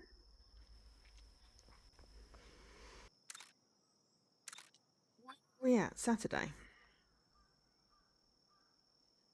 Yeah. Oh no, the world ends on Monday, so we're okay. We can find the clues and then the world will end. We stand silent in thought for the next few moments before the silence is broken by Eris. We should leave it there for today, I think. At least as a group. Silent nods reply to Eris's statement. We have inched closer to something of substance, but we still need more than this. We need to win over Crane's trust. Without it, I won't be able to find out the truth of what happened to Maya. It all comes down to tomorrow and our search on Monday. We need our search to yield something of importance. Although on the surface the day was pleasant, something is eating away at me. Something is coming. Winter is coming. Winter is coming. The English are coming. The British are coming. Hmm. The next day passes in a breeze. I have felt more distant, more absent-minded ever since the events with Maya took place. Things feel as a dream, or perhaps rather like I'm at the center of some twisted prank. I know neither is true, yet still I cannot square my experience with the reality I know. Even my relationship with my friends seems strained, like they're walking on eggshells around me. It's a strange feeling to be tolerated, but not wholly trusted. I haven't felt this way for some time. These emotions remind me of when I was young, of that cold and empty house. At least it reminds me of what it was like being before Ayako came, and what it was like when she was gone. So ahead of our meeting tonight, I have taken a stroll to clear my mind, and I find myself overlooking the orange glow of the ocean at sunset. Suddenly a voice takes me out of my daze. Miss Colour. Yay! Of I got it course. right this time. I'm gonna look at the flowchart because I was sure there was a great big chunky bit of Saturday, and then suddenly you weren't. Oh no. The exploring Saturday and was the just a puzzle. bit. Yeah, Yeah. we had the exploring the puzzle. Fair enough. Okay, that's fine.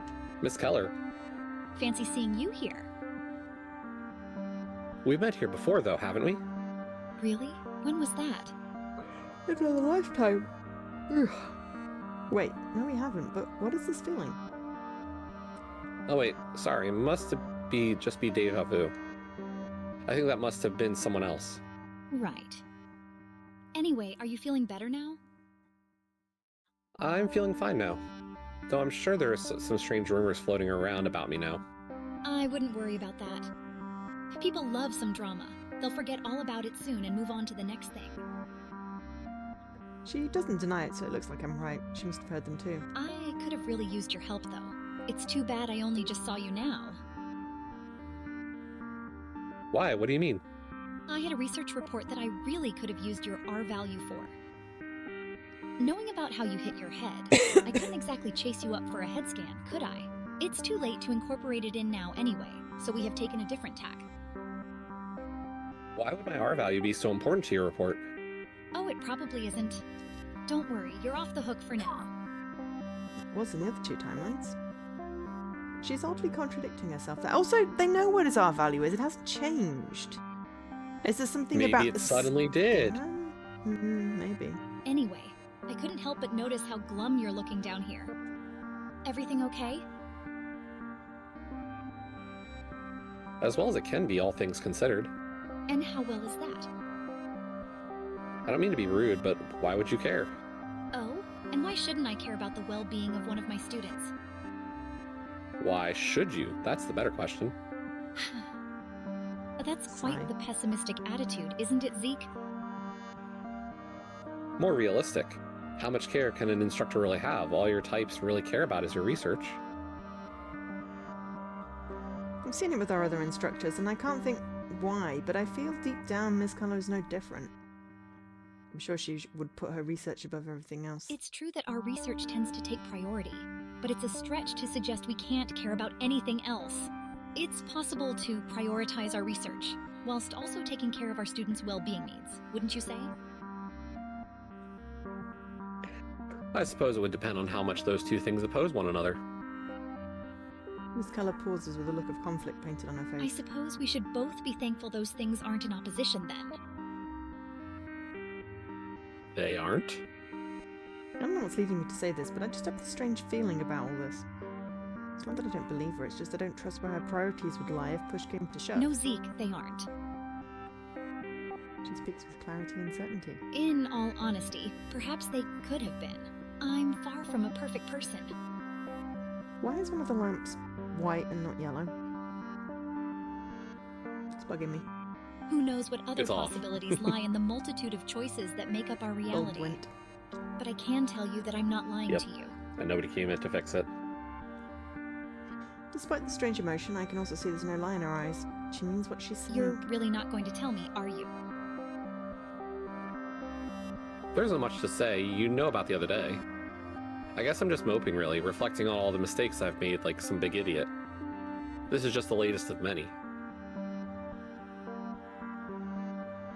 Cullo beckons me to follow as we begin a slow walk down the jetty. Everyone makes mistakes, Zeke. Hell, I've made more than most. It's just part of growing up. No, my mistakes weren't just part of growing up.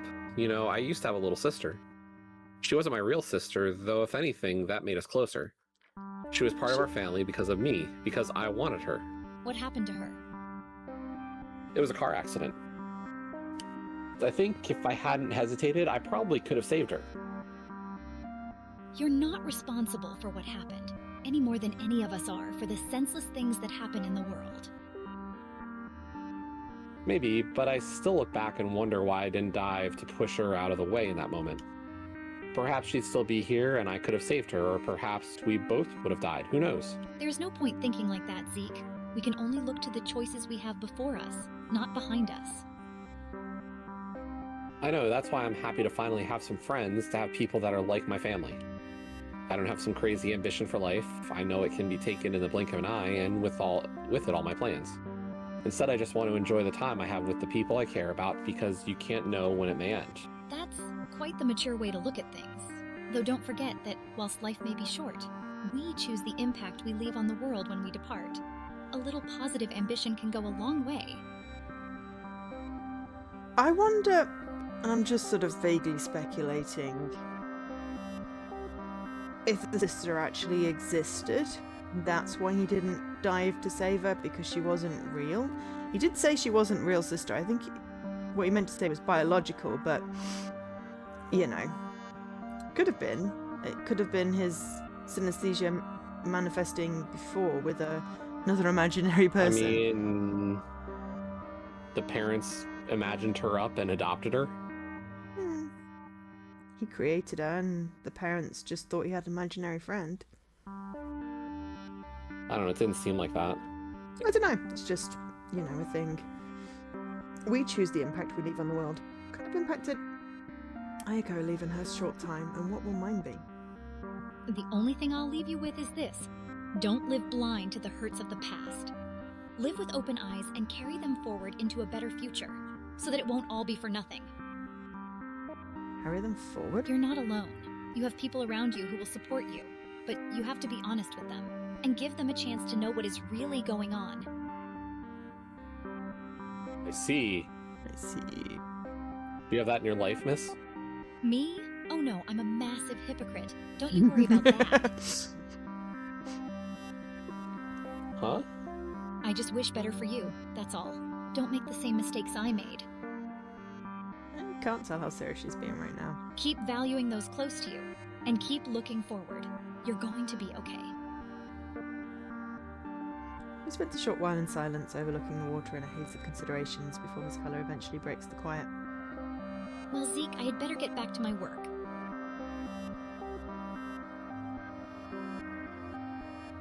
I should get going too.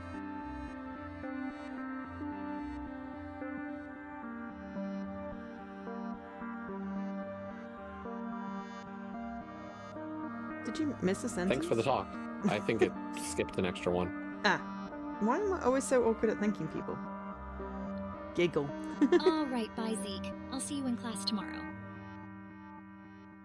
Just like that, Miss Keller makes her way back towards the city. Strangely, I feel lighter having spoken openly to Miss Keller of all people. This wasn't how I thought this afternoon was going to go. I finally get to talk to Crane. It's only been 3,000 years. We decide to meet at Allegro's, where we now sit gathered in nervous anticipation ahead of our meeting with Crane.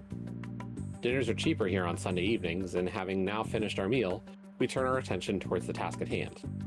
For me, I feel the stakes are higher than the rest, but as usual, I keep my cards close to my chest. Hi, Leonard. Before we go in to see Crane, we need to be clear on our approach. What do you mean, Jace? I mean that we have to go in with a plan, given we can't read his true intentions. Our abilities don't work in that room of his. Oh, I see. Yeah, he was really weird, wasn't he? He is odd, that's true, but beyond that is the question of how much we should trust what he tells us. He may be telling us the complete truth, or half-truths. He may be devious, or he may be innocent in his motives. The fact is, if we don't agree on our approach toward this meeting, we are far more likely to wind up getting played.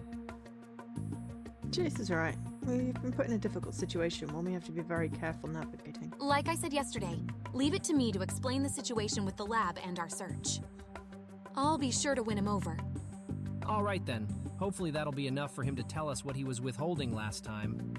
I'll make it enough, don't worry. She's still gonna try and sing. She feels confident. Shall we leave then? It's close to 9 now. There's one more thing. I don't like the way he said that while looking at me. Zeke, don't bring up that stuff with Maya. What?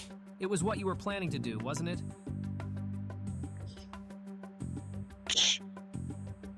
Damn Jason's ability, it's so frustrating. Whether you believe me or not, something really did happen that day. It wasn't just in my head. Maybe if I tell him what I saw, it could shed some new light on everything that's happening. Maybe Crane even knows what was behind it. Zeke, if you bring that up, you're going to hijack the whole meeting. You know that, don't you? ... We need to get a better read on Crane, his intentions, and get him to divulge as much as possible. We need to be careful. If you bring that up tonight, it's going to throw us off completely from our goals. Throw us off from your goals, maybe. You see, there was one thing that Maya said that there was no way Zeke could have... Well, I mean, you know, about the room that Snow was taking her to for testing. That was particularly specific, though I suppose, you know, every mad scientist has a basement lab, but that could have been something, I don't know. So Maya's a ghost. Could be, yeah, that makes more sense, but why would a ghost glitch out like a computer simulation?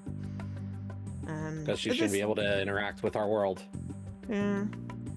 At this stage, all I want to find out is the truth of what happened to Maya. There may be time to ask him in the future, but it's too soon right now. We need to get more information from him first. Consider arguing back, but I know he's not going to budge. He knows how strongly I feel too, so I don't need to convince him of that. It's one of the things that makes arguing with Jace both easy and annoying simultaneously.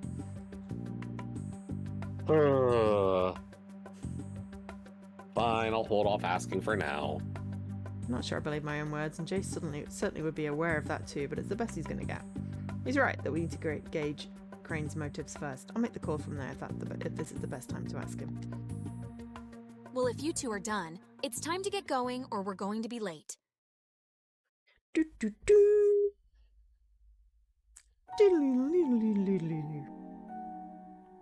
We bundle into Crane's office as he greets us with an enthusiastic welcome. You made it. Excellent. Your arrival can only mean you carry with it some form of good news, yes? It is not, Dan. Though we did have that discussion, I This is think. after you're retired from being Scarecrow. Ah, yeah. Or it could be that. Yeah. See, It he's almost- an old man. He couldn't be Scarecrow anymore. Yeah. I'd almost forgotten how strange his manner of speaking was. In response, Eris hesitantly steps forward. This is up to her. Yes, we have found a lead. Excellent. Most excellent. I knew you could do it. Here, everyone take a seat now. Get comfortable. As instructed, we take our seats opposite Dr. Crane's old wooden desk. So tell me, what have you found? Don't get too ahead of yourself, sir. We have managed to find the hidden location of his old lab and have made arrangements to search it tomorrow. I appreciate how you made the lab's location seem like some huge secret. In truth, he may have been able to find it himself, although even for us with abilities and connections around the city, it was tricky. So I was lied to. He had already started the lab before I arrived. Where is it? So you'd agree we have brought something of value then, would you? Crane doesn't respond. He only stares with intensity at Eris. We aren't going to be so quick to give away that information. We'll be the ones to search it ourselves. How about we do it this way? Tell us about the experiment you ran on us, the one you were speaking about last time, and what you found about the true nature of our abilities. In return, if we're happy with what we hear, we'll promise to bring back to you everything we find tomorrow evening after our search. Does that sound like a fair exchange? She's good. Eris is the one to stare back this time. She crafted that masterfully. If he agrees, she will have convinced him to share, despite the fact we haven't actually told him anything. Tense silence follows before Crane breaks it with a reply in high spirits. I see. Yes, partnerships must be built through displays of trust, so I am more than happy to agree to this. His voice lowers as he drifts off. Though I hope you do bring something of value tomorrow. Sir? Right, so where should we begin? The beginning? Start at the very beginning. The old man snaps back to attention. The experiment? Yes, that's right, my experiment. The moment I finally confirmed Ventra was right all along. Crane looks out, a weight settling in his eye. That sounds painful. Zeke, last time I asked you about your ability, and how it was able to reveal the passcode to my office. Have you given this any more thought? No, I have no idea how it works. Curious, isn't it? That color could unlock information you never had access to. Though once you understand the true shape of reality, it becomes obvious how such a thing is possible. You said that last time. What is this true shape of reality? Golden spiral? All reality, on a meta level, has a structure. As I told you last time, the best way to visualize the interactions of the structure in higher dimensions is to think of it like a geometric pattern. You've lost me already, sir. Sorry, that's my fault. I just get carried away when I think of what we have discovered. I'll make it simple to understand, don't you worry. Triangle. Square, but thank you for trying. It could be a spiral. Crane reaches over and pulls out a tablet, presenting us for... If it's those damn gifts again. Here, these visualizations should help. Look at this spiral. Jeez. This is the true shape of the multiverse. Told you it was a spiral. Multiverse. Multiverse is a scientific theory that postulates the existence of many universes that exist in parallel to one another. The multiverse hypothesis gives an answer to many quantum-related phenomena in a deterministic fashion, known as the many worlds interpretation of quantum mechanics. Each different universe as it travels through time is known as a world line. Phenomenon. It also looks like it's trying to hypnotize us, or possibly, you know, like a spirograph. The multiverse is real? Spiral again. That damn spiral. Indeed. Every thread you see here is an alternate version of our universe. In other words, a world line. Thread. World line! A world line refers to a single universe as it travels through time amongst a myriad of other universes. These universes together make up the multiverse. Much like how planets, stars, and galaxies move according to their own patterns, so do entire universes, or world lines. All world lines subtly influence one another, together making up a spiral superstructure traveling through higher dimensional space. It is We did indeed. have the Fibonacci golden ratio stuff. Yeah, and theta. Theta? Pi. What? Or Sorry, psi. Oh! Phi, yeah. Sorry, I don't know why I keep on thinking theta. But yes, you're right, of course. Phi. But yeah, it does create a spiral. And then there's a whole, like, Mandelbrot type situation as well that may or may not be related. This graphic is our best 3D representation of it, though of course the amount of world lines has been Sorry, this reduced thing is for hypnotizing me. simplicity's sake. So it is true. The multiverse is real. There are many alternate Just versions wish it was of our smoother universe, because when it but they all resets, follow the it's same really general jarring. trajectory, Yeah. all eventually arriving at the same point. Thinking of the sheer magnitude of what I'm looking at gives me chills, or possibly makes me slightly nauseous every time it jumps. Every planet, every star, every galaxy, every decision, and every unique detail over all of time is represented by one single line? And there is a countless multitude of lines, far more than ever fit on a graphic. Did you know that the average of all the numbers in the Fibonacci sequence is 42? That can't be true. Yeah, I kind of want it to be true. Because that would be cool. It's an infinite sequence. The Yeah. average will continue to grow infinitely. Yeah. But it sounds vaguely, you know, realistic. But, oh, that's not the word I want. Believable. Just staring at its weaving shape makes me feel small in a way I rarely have. No, it just makes me feel dizzy. Those world lines that are closer together in the spiral are the universes that are incredibly similar to one another. For instance, a neighboring line might be identical in every way, apart from one single minute difference. So, like, there's a parallel universe the same as this one, where I failed to break Greybeard's last record? I think the doc knows about the arcade and who Greybeard is, Isla. Well, yes, I think you've got the idea. There are other versions of you out there in alternate lines, and they may be identical in every way, but for one minor detail or decision, the threads that are further away from our own grow more and more divergent, until you find alternate lines that barely resemble ours at all. Yeah. Where I'm a frog. The light show you get with your migraines. Yeah. My visual migraines are more like his synesthesia. Oh god, ocular migraines. I hate those. Yeah, I've only had 2 that I can remember, and I do not recommend. They scare me every time, so. Yeah, scared the bejesus out of me, because, you know, growing up in a family of opticians, flashes and floaters, immediate sign of something that is wrong.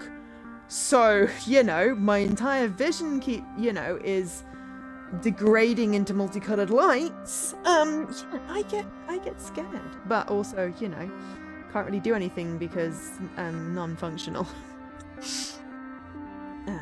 Okay, it's captivating to think what other universes might be out there that are nothing like this one. What would they even look like? Dinosaurs? Still alive? And I'm a frog. Flushes and floaters sound like the theme to a party. A very specific kind of party. And yet, you said they all arrive at the same point. Indeed. Despite the diversity, the shape of reality is a spiral, all leading to one point. Oh, that's the end, not the beginning. Interesting. And what's at the end of the spiral? I wish I knew. I need your help to find that out. The world falls apart. To figure out Tomorrow. what is really going on here, what danger we are in, and what Dr. Snow may be up to. To calculate it, I need to find Ventra's missing research. This might be larger than we ever anticipated. I assume you're telling us this for a good reason, Dr. Crane? So how does the shape of the multiverse connect to our abilities or the experiment you ran on us? Good question. Before I answer that, I want to see how good a job you did playing detective when you broke into my room. Can you tell me what determines the strength of your special abilities?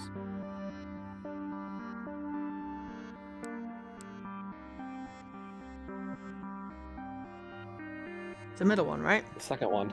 Yeah. Yeah. Isn't it how closely our DNA matches the golden spiral?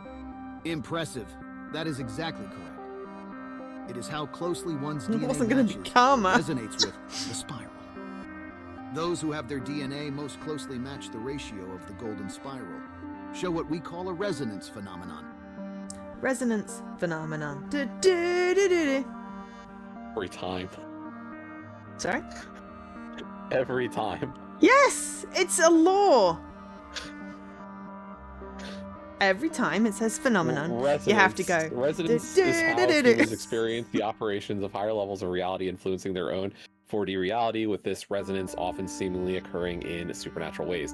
Resonance refers to events created by unseen connections that 4D creatures can only experience in pattern form, according to the dimensional reduction principle. See tip for more details. See what tip? The tip of what? This resonance tip we phenomenon saw last results time. in what you call your Just the special tip. abilities. Just the tip. Just the tip. Resonance phenomenon. What is that? I'm behaving. Suddenly a ringing rushes through my mind. It is the law! Exactly! It's like every time you see the Tom Holland video, you have to share it. Got the abstract ISIS 7D thing. My head is foggy, a drifting colour.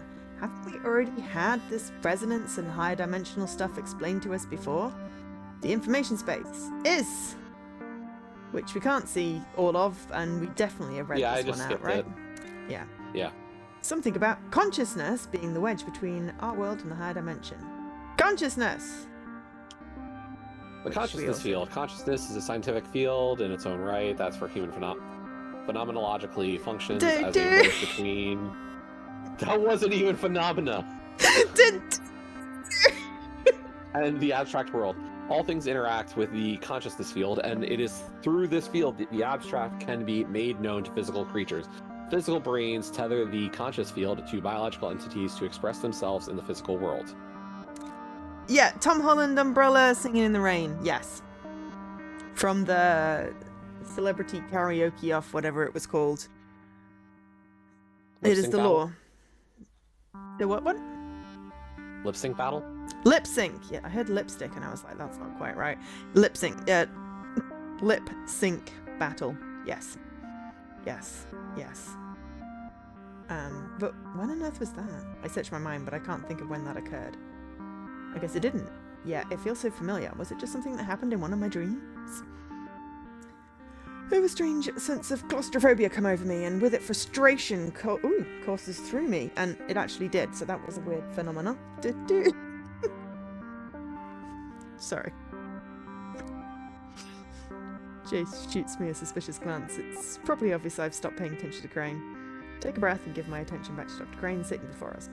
So you wish to know about resonance? My, at this rate, you'll request I tell you everything I know. Well, to answer your question, resonance phenomena are echoes of higher dimensional realities. The greatest of which is the resonance of the great spiral, the ratio and shape of reality itself. At every level of reality, the centrality of this divine proportion means that unusual occurrences are more likely to happen as things either equate or harmonize with this proportion. It's kind of like a key into the fabric of creation itself. Key into Creation? I think I read that book. Is it like a cheat code to life? Not quite like a cheat code, more like an all-access pass to see behind the curtain. Root access. Life itself emerged as a Pseudo. consequence of the spiral, becoming manifest through the spiral language we call DNA. It's almost as if the spiral itself willed this self-expressive consciousness into existence. And this consciousness is the connective tissue between it all. You are far more than this thread's version of you. Are you beginning to understand? Are you saying our abilities are tapping into other threads of the multiverse? Indeed. That is precisely what I'm saying. Your DNA resonates with the superstructure of reality. Through this resonance phenomena, information from other lines of the multiverse is leaking onto this line. Ah. What? The average person can't detect that information, however. Yet for about 0.016% of the population, it is different. Their DNA, being close enough to the golden ratio itself, creates a secondary resonance. Their minds become like an antenna that can perceive a small amount of that leaking information, which is coming from the consciousness of alternate versions of themselves. The information is coming from alternate versions of ourselves? Is that because consciousness is the connective field between all reality? This is unbelievable. So my synesthesia is my brain picking up on information leaking from alternate versions of myself? Yes, essentially. It's a bit more nuanced than that, but that'll do as a working understanding for the moment. And this is what your experiment proved?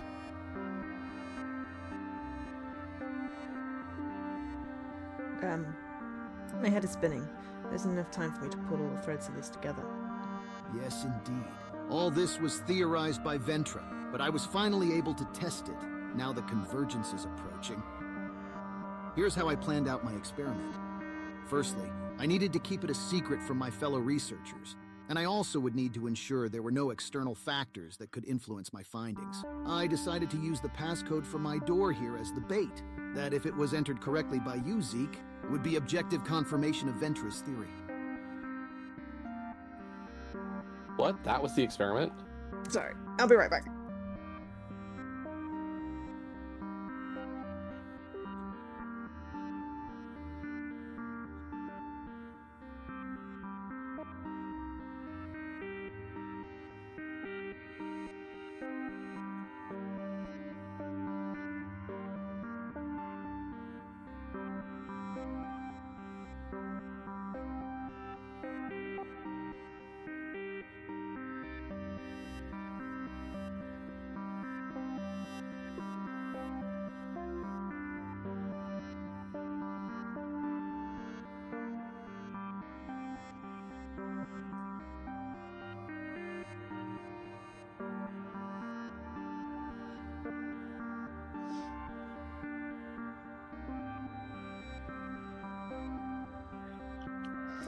Whoop.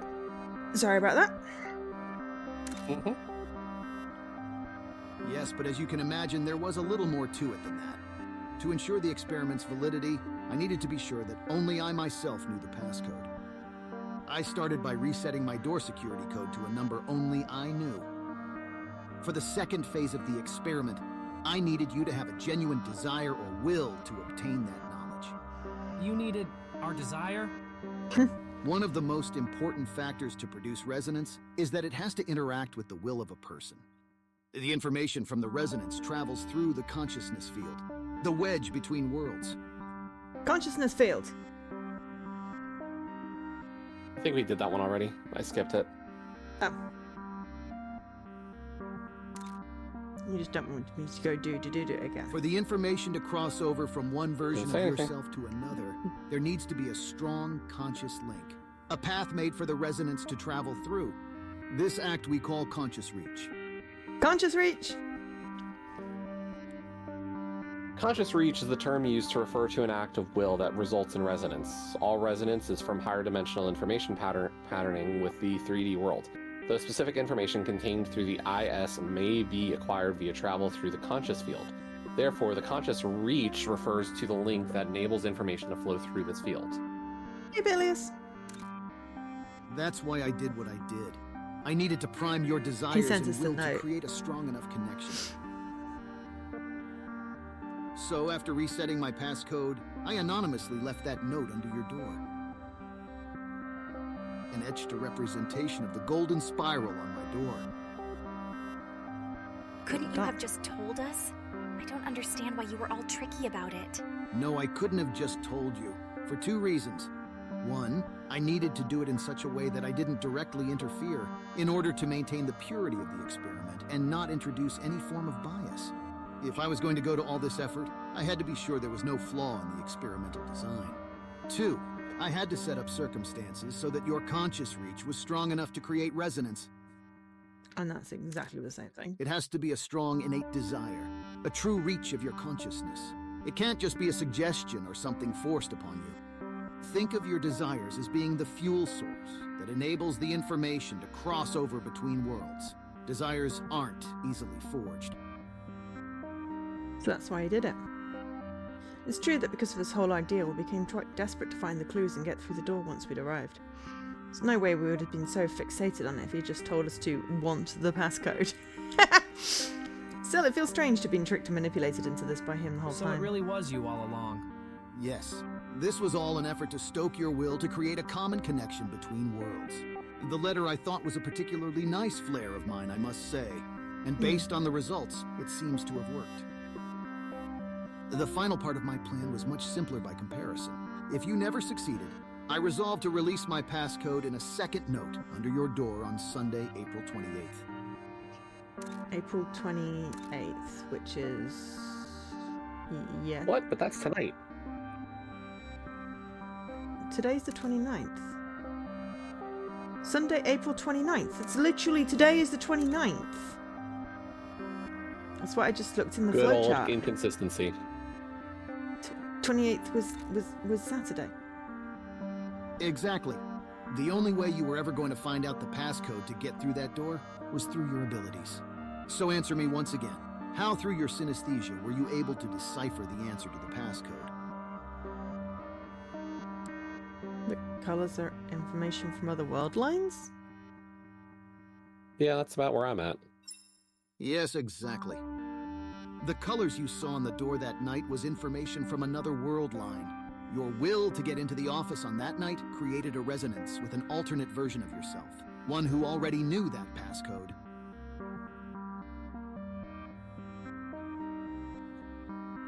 Those colors, they were my mind getting information from the mind of another version of myself? But wait, how could that make sense? Back then, when Zeke had his synesthesia at your door, only you alone knew the passcode at that time. You just told us that. How could any alternate version of Zeke have had that knowledge at the same time we visited that door? Surely that could only happen if the information had also traveled through time. No, the information itself can't travel through time. It has to do with the phase of the world lines. Here, take a look at this. The phase? This shows the end of the spiral from a different angle, as the world lines travel through higher dimensional space. Looks like spaghetti now. Really, this graphic is a vortex, a type of 3D spiral. In actuality, the multiverse is a super spiral structure, interacting through higher dimensions. I don't get it. What does that mean? It means because we can't visualize above 3 dimensions, this vortex is the closest representation of the structure we can get. The actual connections between the world lines we can't visualize. And although something is lost in translation, it's still helpful enough to get the gist of it. Yeah, you're bleeding a ton today. Sorry. I literally got it on like 6% volume. I can Well, barely. it just bleeds a shit ton. Yeah, that's like it's so weird. This is fascinating, but it's also far beyond anything I can wrap my head around. Crane looks up at us. It seems he's noticed we're confused. Don't worry. The confusing part is almost over. The basic idea is quite simple. Crane points to the screen before us. As you can see, the threads are slowly getting closer over time. To reinforce what I was saying earlier, these lines have grown sufficiently close so that those who resonate with the structure can perceive information from the lines nearest to them.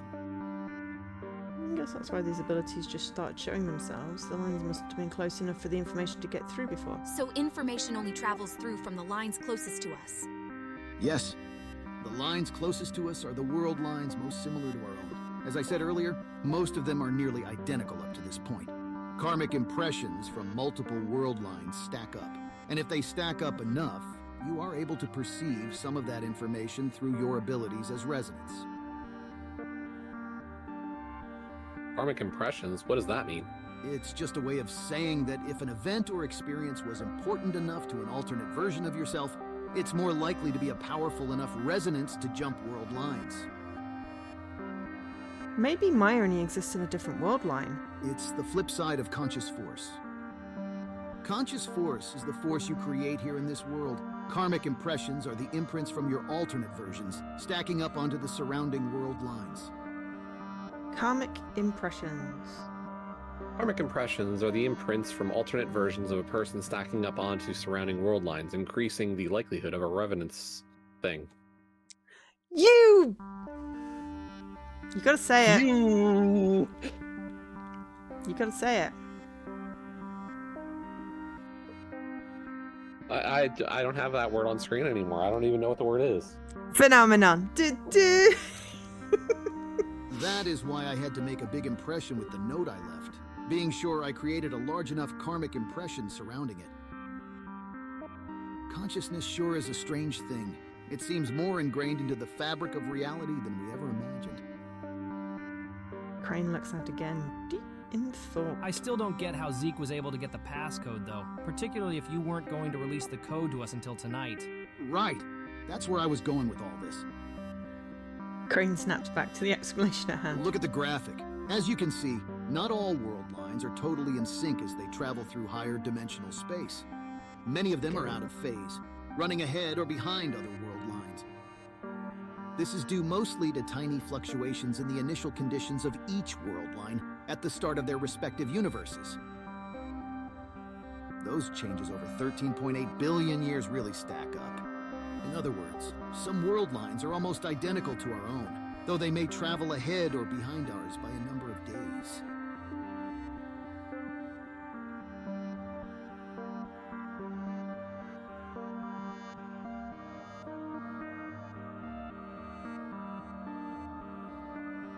Wait, so my synesthesia did travel across time? No. Rather, in an alternate world, it had already reached April 28th ahead of ours. That is what I mean by world lines being out of phase. So at the moment you reached my door, your strong will enabled you to resonate with those world lines, where I had already released the passcode as planned.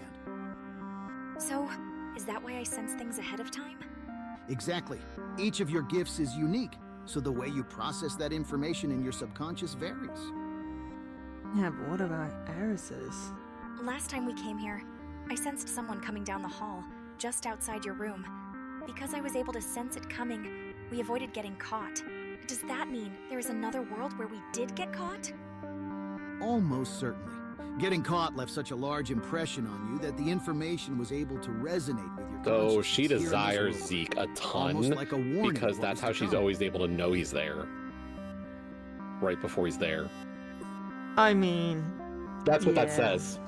Yeah. Yeah, damn, girl wants him bad. Can't believe it. I wonder if my synesthesia is similar. That means there are worlds where no warning is sent, Honestly, though, right? like, Eris's The first could world just for be, something like, to take place wouldn't get anything come through. her wanting something, because it's her desires in the song.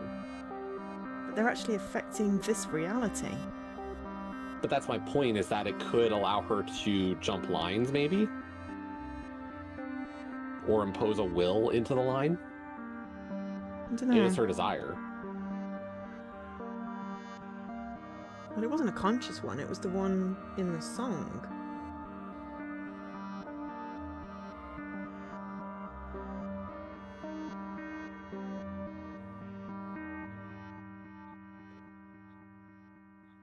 Like, how did she affect that? What's his name? Trace. That wasn't jumping a timeline. It's weird. No, but it's not that it's jumping so much. It's like it's an intersection point, and it's kind of like it can. Well, I mean, the problem is that like the idea of like multiverses and like all these different things. It's like technically everything would split off from that every point. Like everything is a decision. Joe, did you have toast, or did you have an English muffin today, or did you have cereal? I don't know. Like, each of those, maybe there is a universe in which you had each of those things for breakfast. No. So I always have Weetabix. I'm just... I'm autistic. Damn it. I don't have variety. I had a cheese sandwich for lunch. I had a cheese sandwich for lunch yesterday.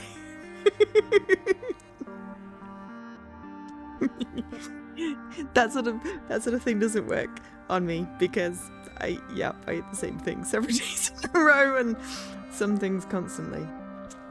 But I know what you mean. But yeah, I still don't quite get how, because all the other ones you can sort of explain by things leaking across. Eris has always been the one that stands out, even from when we found out about it, because it's like it's affecting other people. And then you've got Maya, and is she a projection from another world? Another timeline? I'm still going with Ghost, and her desire is something, I don't know. Or she's a ghost because she's a resonance event. And there is a timeline in which she died, but which she didn't die, which is bleeding across to this one in which she did die. Exactly. This means the lines at the tip of the spiral experience far less of this type of resonance, whilst the ones further back experience far more. Is there a way to know how advanced or far back this world line is compared to the others? Not yet. Not without more information. I'd need Ventra's research paper. That confirms it. This is insane. If she's...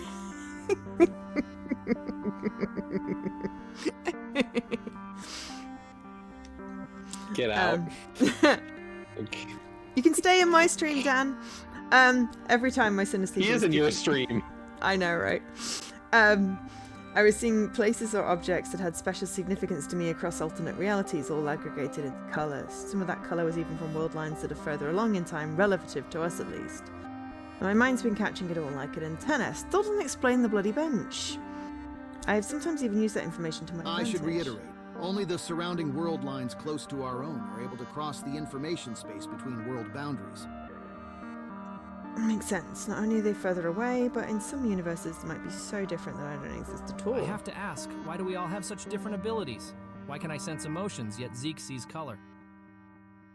That's a great question, though I don't think you've earned enough to hear that. Besides, I need to recover Dr. Ventra's final research to be sure I am correct on this next matter. And once again, he's got us.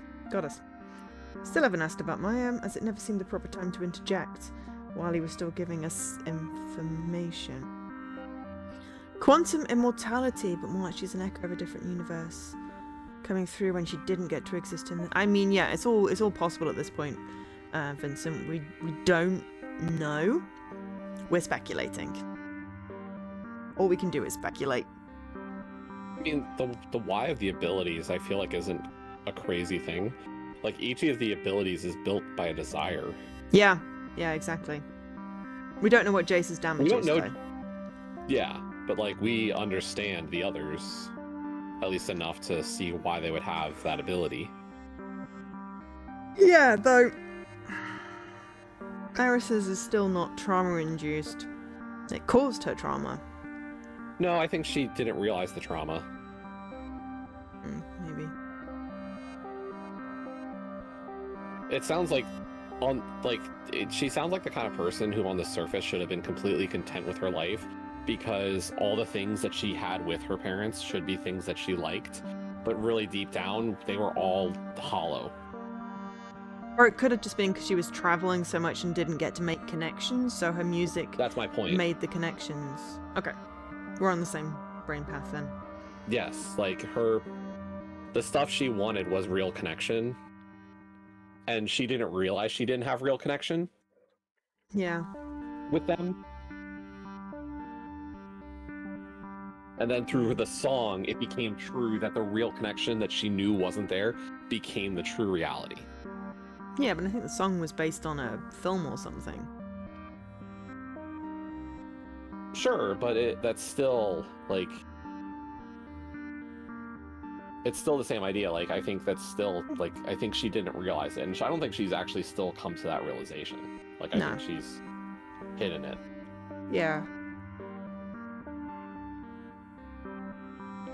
No, it seems he won't tell us any more until we offer something back in return. I get the sense he's more crafty than he's letting on. I'll have to us tomorrow after a search of the lab. Though if I could have your attention just once more, I do want to give you one final bit of motivation. One final warning to heed before you leave. Spiral comes to an end tomorrow. Here we go. Well, what do you think happens at the end of the spiral? White. Splody. Questions met with a tense silence. All world lines appear to be converging to a single point. What do you think will happen when they meet? The opposite of the Big Bang. The big flop? If no one else is going to speak up, I will. I couldn't imagine it'd be anything other than the end of the world. How do we stop the end of the world? I sure hope not. But I, like you, cannot think it would be anything but that. Until I get Ventra's research, I can't finish the calculations. Are you serious?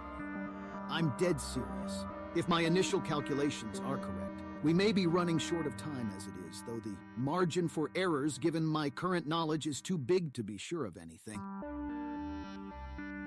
Here's what you must do.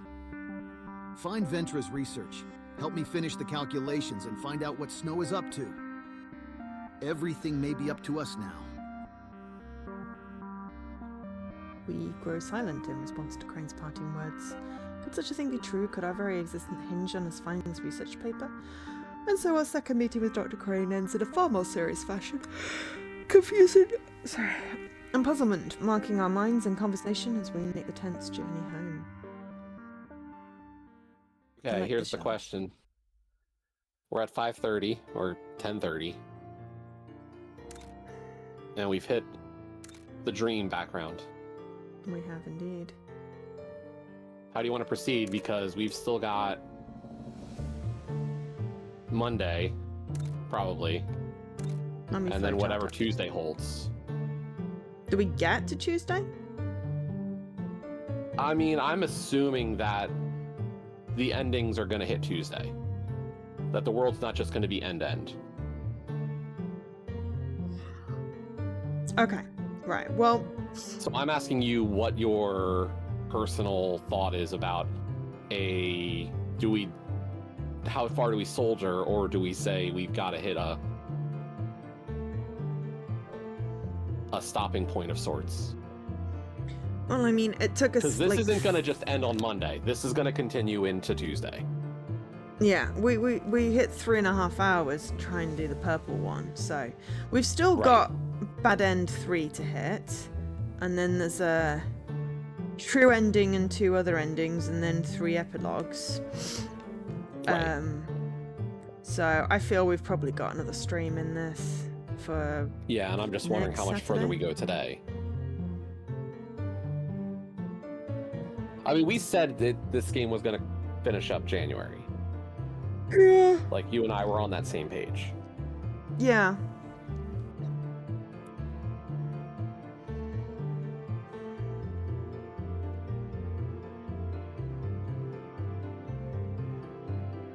Should we do this dream thing and stop when we get to search the shop on Monday?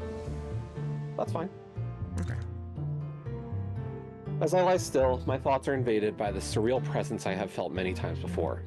With everything I've just heard and all that my night visions have impressed upon me in the past, one idea surges above the rest in a haze of shape and color. Where is this all leading?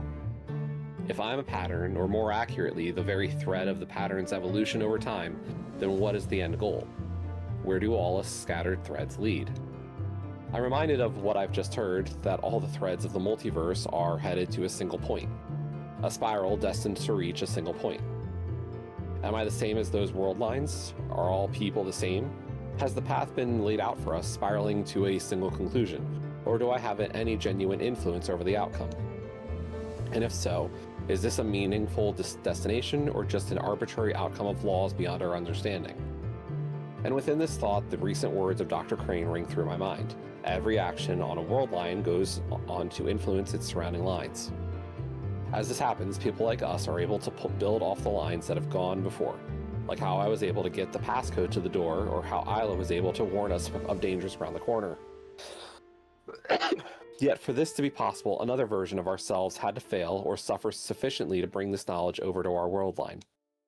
It almost feels like we're on a staircase built off the corpses of our alternates. Oh, it's like that movie. But if this is true, Prestige. then again, the same question remains. Where is this leading? Is this a staircase leading to a better outcome, or a spiral drawing us down to our final destruction? The feminine presence seems to drop a thought into my mind. The difference lies in how you view it. No, it's a feminine At presence. first, apparently I didn't know it was feminine. At first, I recoil at the thought, as it seems like some weak self-help platitude. But as I dwell on it, I begin to understand that up and down are not absolutes, but relatives. In a world of 11 dimensions, what does up and down even truly mean? Up according to what? Down according to who? So I'm left with one final string of thought. Does my perspectives matter? Can they influence the outcome of this pattern? Do I have a role in weaving this tapestry, or am I just a thread observing how I'm being weaved? Yet before the vision ends, this feminine presence sounds something more clear than I had ever heard, so much so I begin to think she may have actually spoken. The feminine presence is Maya! Sorry, three single words that haunt me as I drift to sleep. Woman. Sever the thread. Sever the thread. Staircase of corpses from an altered dimension. Kind of very, very kind of metal. Sever the thread. That feels like a really good place to stop, though. What's the flowchart say now? We're Monday, aren't we? Yeah. We should be. Oh, there's 2 answers in there, so that'll be the questions he asked us, I guess, that we got right. Then what happened? Not sure what would have happened if we got them wrong. There's no little blobbly thing going off indicating a bad end yet. Okay. It's a long night and a long, slow day of classes also. So it feels like we're about to go and search the thing, right? It already seems like we're towards the end of the day. Yeah, so I feel we save here.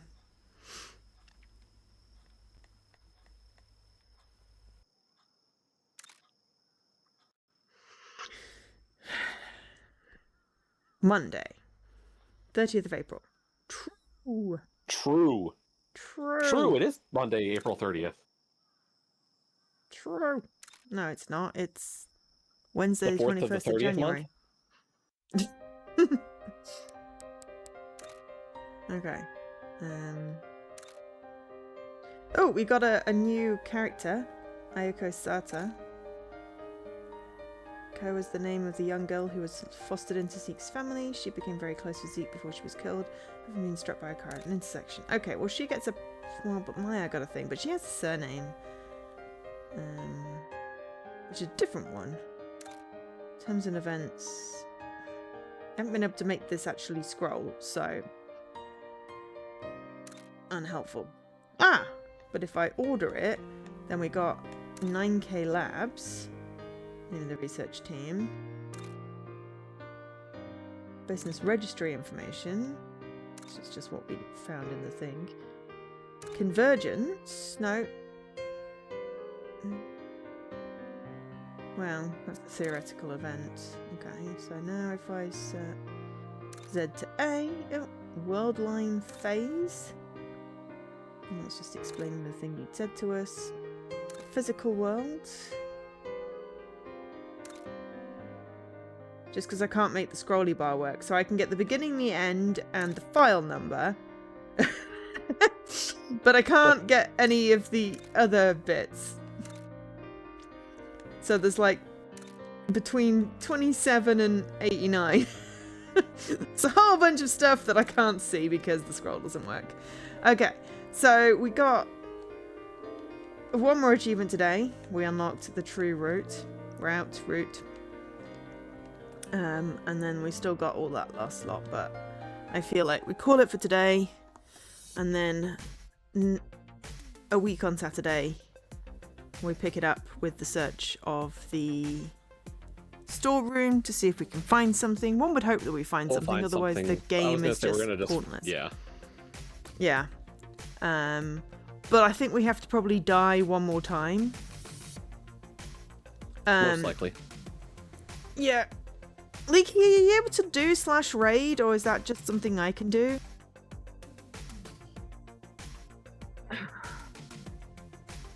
Also, if not, can you paste me the username? Because, yeah. You can. Excellent. So Leaky's going to run the raid. Feel free to post the raid message. And yeah, so I'm back tomorrow. Jesse, when are you back? Probably Friday. I might stay on for a bit though still. Okay. Jesse's going to stay on. Apparently we're raiding Goth.